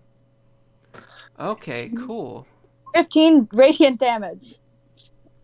Wow. Oh my god. Hell yeah. 4d. Oh, that's a level 1 spell? Yeah. Yeah. It's a from the level 1. cleric spell list, that's why. That's Yeah. broken as hell. And not only that, not only is it 4d6, Well, the next attack also has advantage on him. 3 tries. Yeah, the next attack made against this target has advantage because she glimmers after she gets hit by it. What was someone else saying? Someone I else. was just saying that the balance is that it requires an attack roll, so at low levels, you can miss a lot. like we saw. Yeah, that's why she wasn't hitting all those times. Yeah, but she gets 2 free ones. All right. Your guiding bolt finds its mark, and you see a shimmer glow around her. And for Theseus and everyone else, you feel your weapons almost be attracted to her form, making it harder to miss. Is there anything else you would like to do as far as like movement or anything? Good with where I'm at. All right, Theseus. All right. Well, it's kind of like a barbarian, you know. Barbarians usually attack at advantage, so I will attack with my face and the flaming tortorns that are attached to it at advantage. Why are you rolling advantage? And that's Because another that's one. the, Oh man, she does advantage, not know advantage how because to of the guiding bolt. defend. Oh, I already. Yeah, the guiding bolt gives an advantage. Yeah. I can't believe I literally So forgot. she 5 seconds. just does not know how to defend. Yeah, she just does not know how to defend against this attack at all. And I keep just wrecking her. Oh, that was. Oh, that one on the crit. Rip. So you threw an axe at her at the beginning, charged in, gored her, threw her up against the wall, charged her again, and just you're keeping on with your horns, as you just making her a pincushion. Hell yeah. Pretty sure I've seen a monster in a horror movie do this. Turning her to Swiss cheese. But she is barely holding on.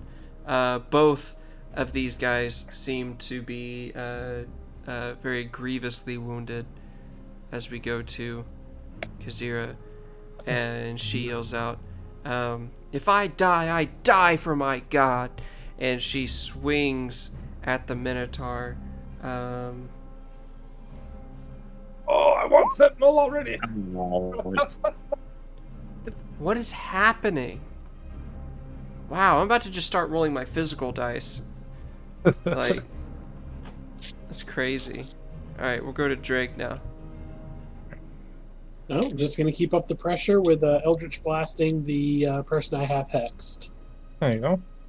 Alright. Miss. Miss. Unfortunate. Alright, Keldazi. Go ahead and swing with this battle axe and say, well, you're definitely gonna die, but it's not for no god. Ooh. 16 to hit. Motherfuck. Yeah. Unfortunate. Yignath, what a name. She will attempt to attack the Minotaur. Yignath. Pretty sure that's just looking at a name in the mirror.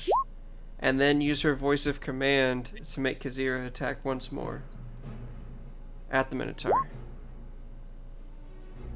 You'd think with 3 attacks around, 1 would hit. We're just that good. Yeah, I'm like waiting for you to tell me that I'm unconscious. Like, It's got a oh, plus God. 5 to hit. That's what's annoying about it, but I'm rolling less than 10s each time. It's kind of crazy. That's alright. This module, this dungeon gets harder as we go along. Emma.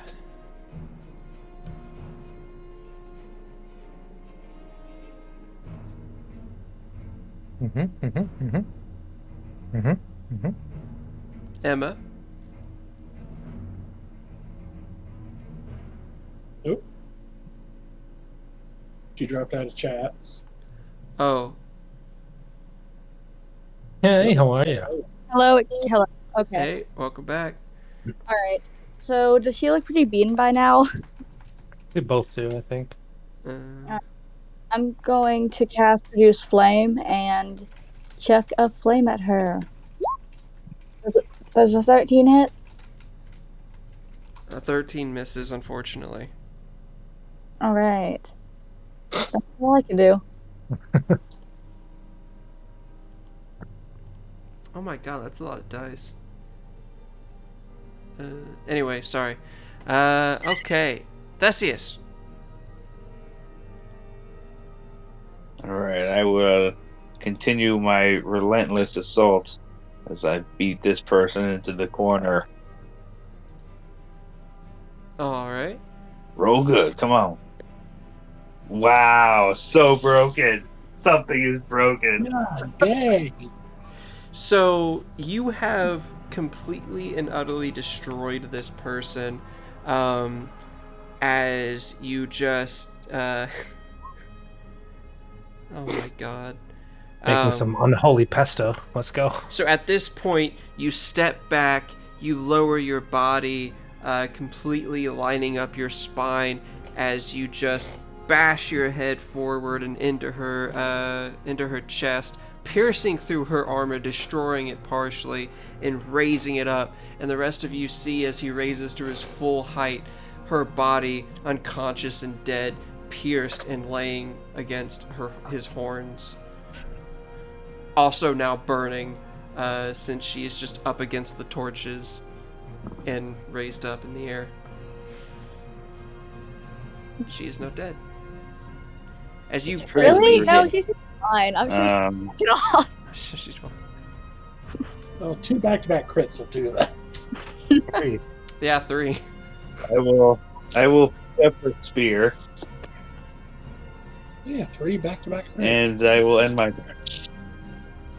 Yeah, that would make sense. Not sure what else you could do there. Alright, so, Yignath is done, so I'll delete her out. And then it's Kazira, who will cry out after losing her compatriot and continue attacking the real threat, apparently, which is the Minotaur. At least as far as she's concerned. A 20! She will have her vengeance Oh, yeah. as she smashes a mace against you, doing 9 points of damage. How funny would it be if she finally hits and she does like 1 damage? Right, yeah. I was waiting for the opposite of that spectrum. Finally hits, it's a crit, and knocks him unconscious. Right, yeah. You one-shots him? Turns out, not getting hit was the only way to live. No. And she'll smile as she sees that she's finally hit something. Oh. And then it's Drake's turn. Not mean to press that. Well, if it ain't broke, don't fix it. Hey! That just hits. Let's go. Oh, whoops. Nice. Yeah, your flame catches her on fire, and she falls to the ground as the sparks kind of just like burst all over her body, and she falls in the water, which quickly extinguishes your magical flame. And she dead. She dead. She's super dead. Gonna raise my finger up and just blow it like a finger gun. And just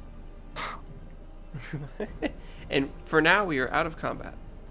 Go ahead and loot, check. bodies, loot. Check Oh, the we should two go check on the bodies. guy now. See if he's still alive.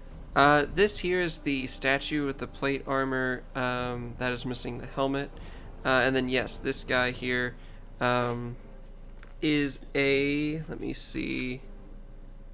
What room was this? D12. He was pretty fucked up when we came in, right?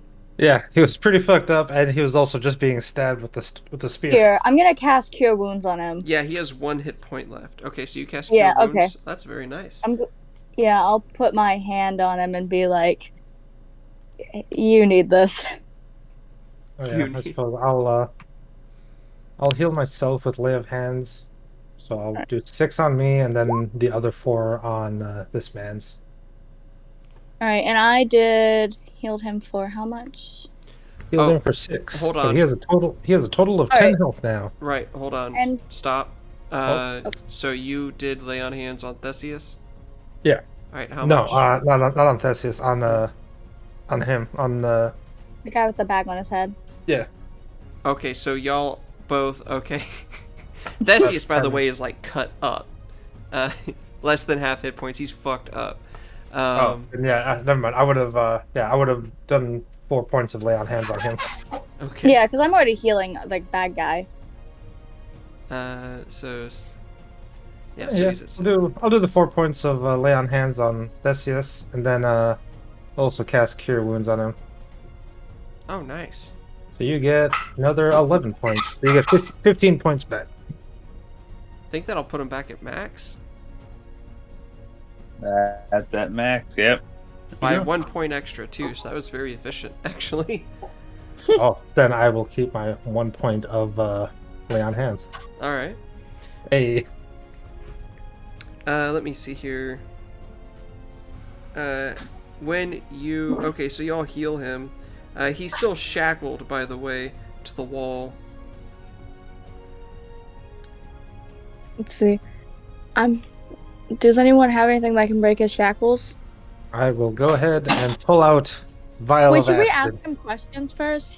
We don't know what he is. Well, they also might have a key on their body. Yeah, we should ask him questions first before we unshackle him.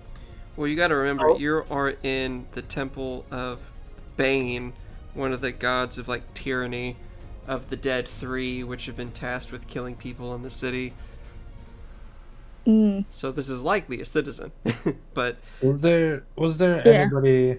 Was there any key on either of the dead bodies? so you search Yeah, the dead bodies. I want to search the bodies for anything valuable and useful. Okay, you notice that Kazira's shield that has the skull on it is actually painted in fresh blood. Likely this guy's blood. You'll also see hanging from Yignath's belt is an iron key with 7 keys. That's a lot of keys. Do you think I could use produce flame and just like melt the shackles? I mean, I have vials of acid.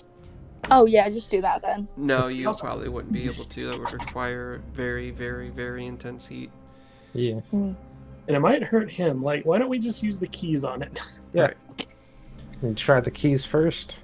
We could cut off his arms, then he'd be free. There we go. Then nobody can shackle him again. Yeah, That's he'll fine. be free forever. No, he'll just be hanging upside down the next time they shackle him. Do they have anything on them besides keys and the shield and all that? Or Well, there's the spear, there's the mace. One of them had... so the one that Theseus gored has broken armor, but the other one And chainmail, I think. had a longbow with chainmail, yeah. I'll just toss the keys over to them so they can. I'll go ahead and use the keys on the shackles. Ryu, I've been playing D&D forever. For just fucking ever. Most of the people here have at least like a year experience, I think, or more. But for this campaign, this is Adventure Session 2, so you came in at a good point. And so, Keldazi, you want to use the keys to unlock this guy? Who, Yeah. by the way, when after the combat is settled, he's been kind of saying, "What's happening? Who's there? What is going on?" And when you unlock his shackles and he falls to the ground, the first thing he does is he removes the bag on his head and he looks at each of you and he sees the symbol on your shield and he says, "Oh, thank God, adventurers, a holy man." But as he falls to the ground, as he says that, you will see the 2 fists of the animated plate, or of the plate armor, animate and fly out to attack you. Let me see here. They're flying swords as far as the stats go, but they're literally just flying metal fists.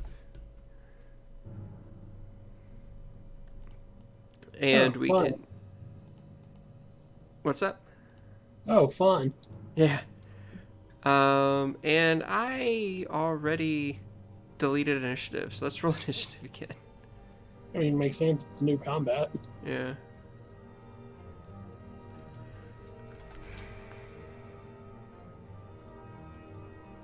Let's see.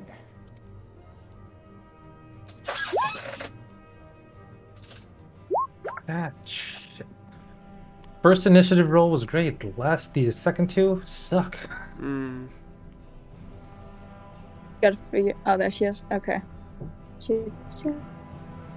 14. All right. And so yeah, they like fly out.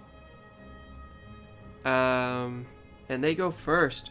So, they just, with their flying animatedness, just like punch you. You just get punched by flying gauntlets. 2 attacks. A 21 and a 19. To a total of 7 damage.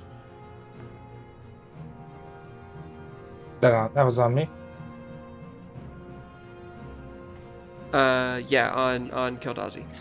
Okay. 7 damage. Yeah, if you want to get the feel for what D&D is like, the vibe that's pretty common, the do's and don'ts, feel free, keep watching.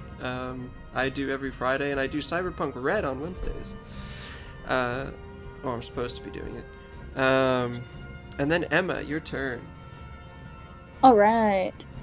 So, let's see. I'm going to look at this one right there, and I'm going to attempt to hit him with Guiding Bolt. All right.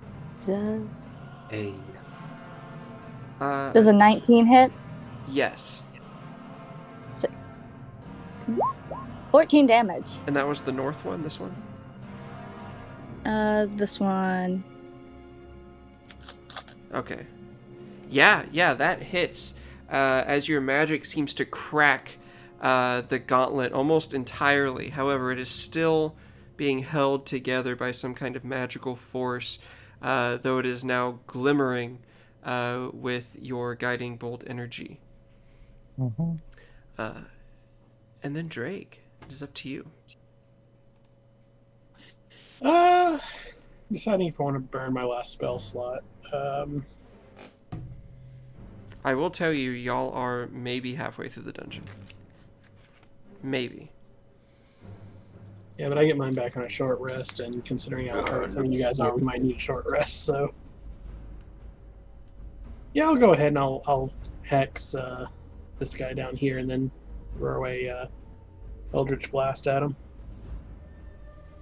Okay, and so Emma, you used one of your spell slots for that one, right? Yep. A 14 will unfortunately miss. Ah, dang. Alright. Yeah. Considering they're basically completely metal and all that. They got the high natural AC. Theseus, there are now 2 flying fists attacking your paladin. What do you do? Right. I never said that I retrieved my axes yet. So I haven't done it yet. I have this spear in my hands instead, and I look at it, and I go, nah. I chuck it down because it does the same amount of damage as my horns. I say, what do you guys think? 4 for 4? Let's go! And I will roll up on this northernmost sword, the one that's glowing with guidance, and I will attempt to hit it with my horns. Ooh, not a crit, but still a hit. Yeah, I was about to say, if you get another fucking, nat 20, then your character retires. No. Alright. Yeah, give me some damage. A lot of odds. But it's a good hit. Yeah, you actually, since it's facing Keldazi, your horn goes inside the, where a hand would be, and you just yank your head to the side and you smash the whole thing up against the wall, and it breaks down into bits on the ground. Yeah. No longer animated.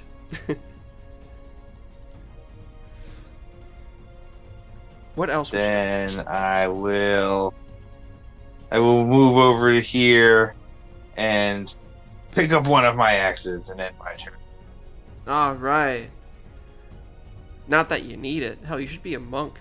Keldazi. Not that I need it, but I want it. Alright, I'll just go ahead and take a swing at the other gauntlet there.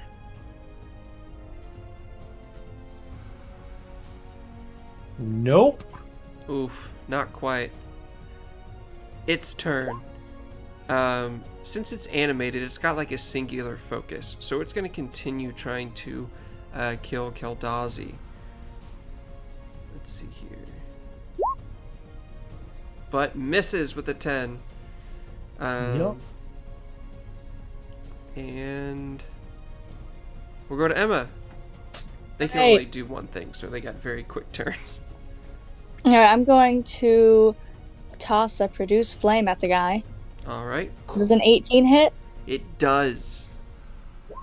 6 fire damage. All right. You light this pure metal object somehow on fire because of your magical nature.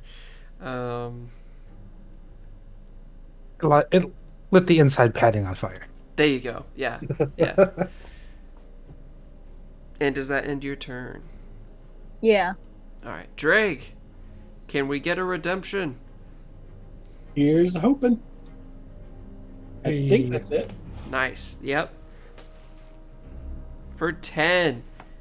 Oh, and the hex. Okay.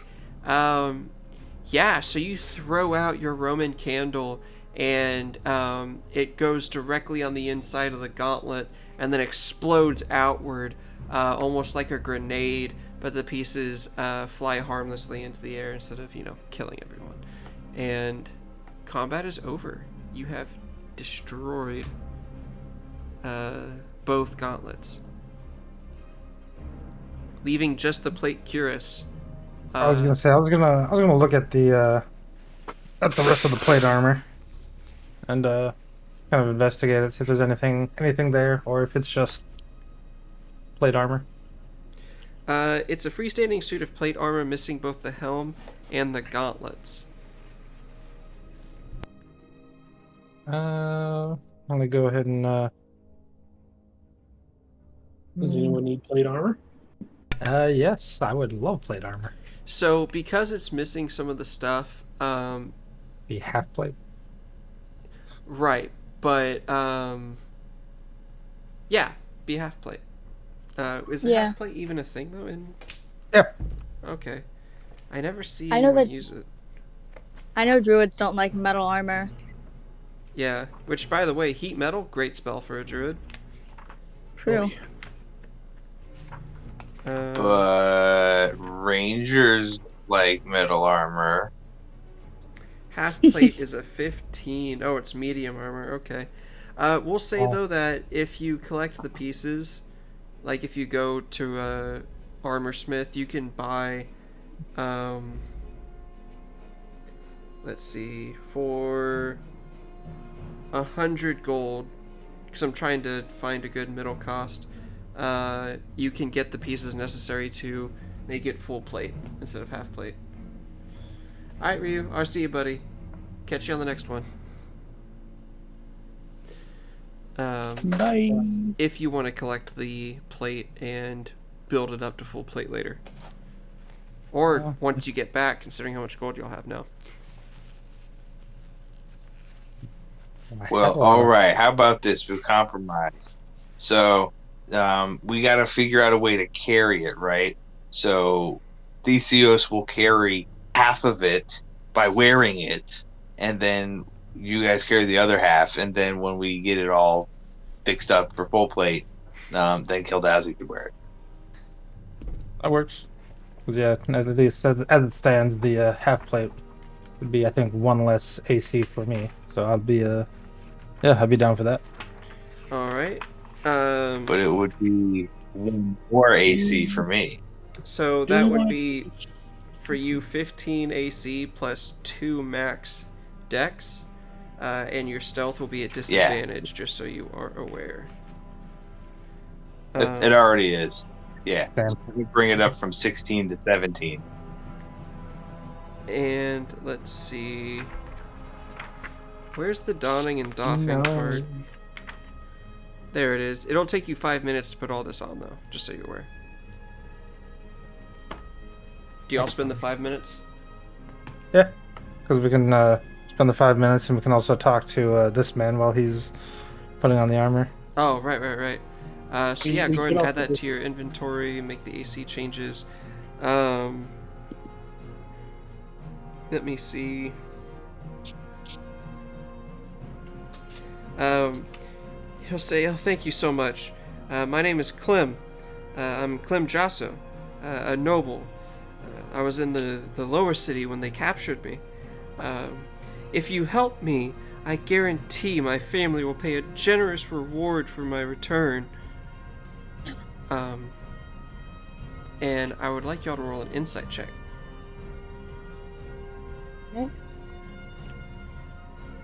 When he says generous reward, M's eyes like light up. This I believe him. Saying your eyes light up, and Kaldazi's will just kind of squint. Kaldazi's eyes M got a narrowed. 9, so I rolled a 17. 17. So, with your 17, Keldazi, you notice that this is the begging of a desperate man. You don't think he's hostile. You just think that he's saying whatever he can to make sure y'all help him escape. Likely there's not a good reward. Yeah. Okay. My eyes are gonna narrow at him, but I'll be like, "Don't worry, we will be helping you out. We are here to dispatch a lot of these. Look back at the 2 corpses. These cultists, and it will include helping their victims."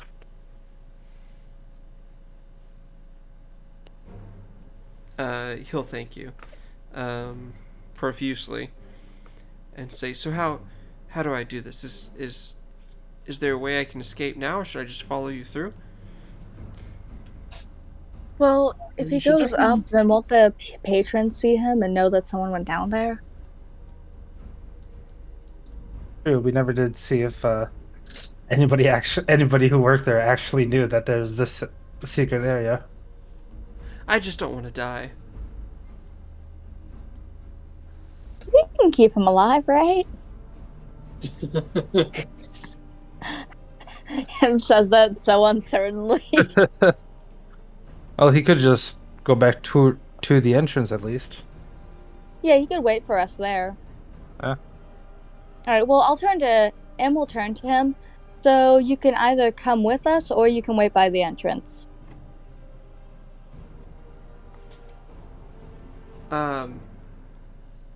He'll say that he'd much rather wait by the entrance if that's okay. That is more than okay.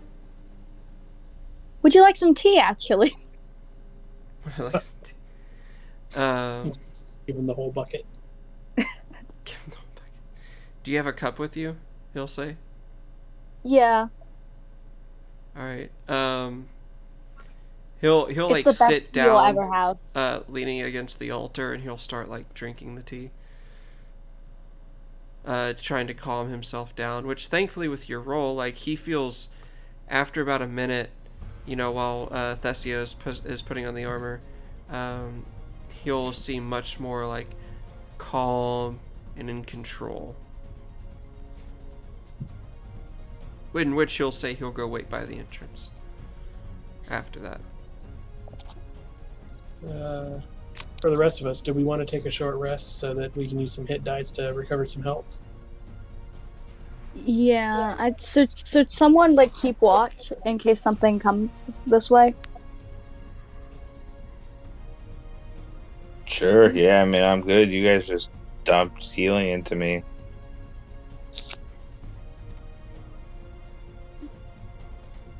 Yeah, I don't know what everyone's HP is currently at, but I know a couple of y'all took some pretty bad hits. I think I could stand watch if no one else can. All right. So y'all decided to take a short rest. We'll say 75 and up.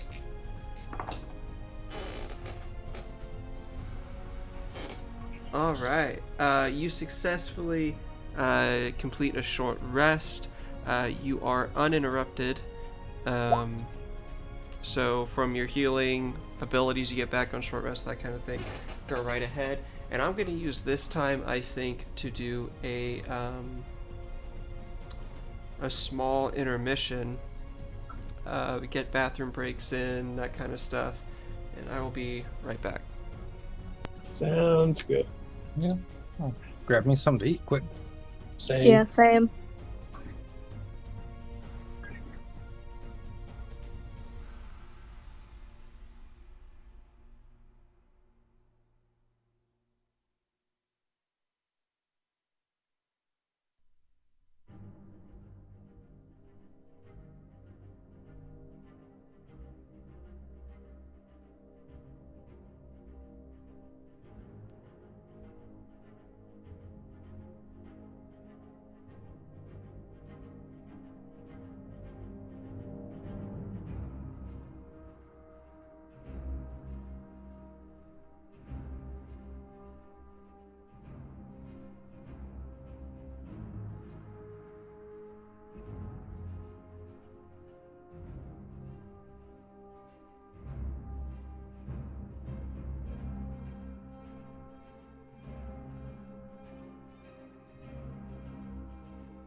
All right. Actually, it is about 9:40. I know we started a little late. I think we might as well end just a little bit early because this is a great stopping point. We're not in combat yet. So I'm going to go ahead and end the stream here. But I appreciate the handful of people that came through the stream. Got a couple follows. Still waiting to see if I can get some subs more. But that'll be down the road. Thanks for coming on in. I do post these on YouTube. And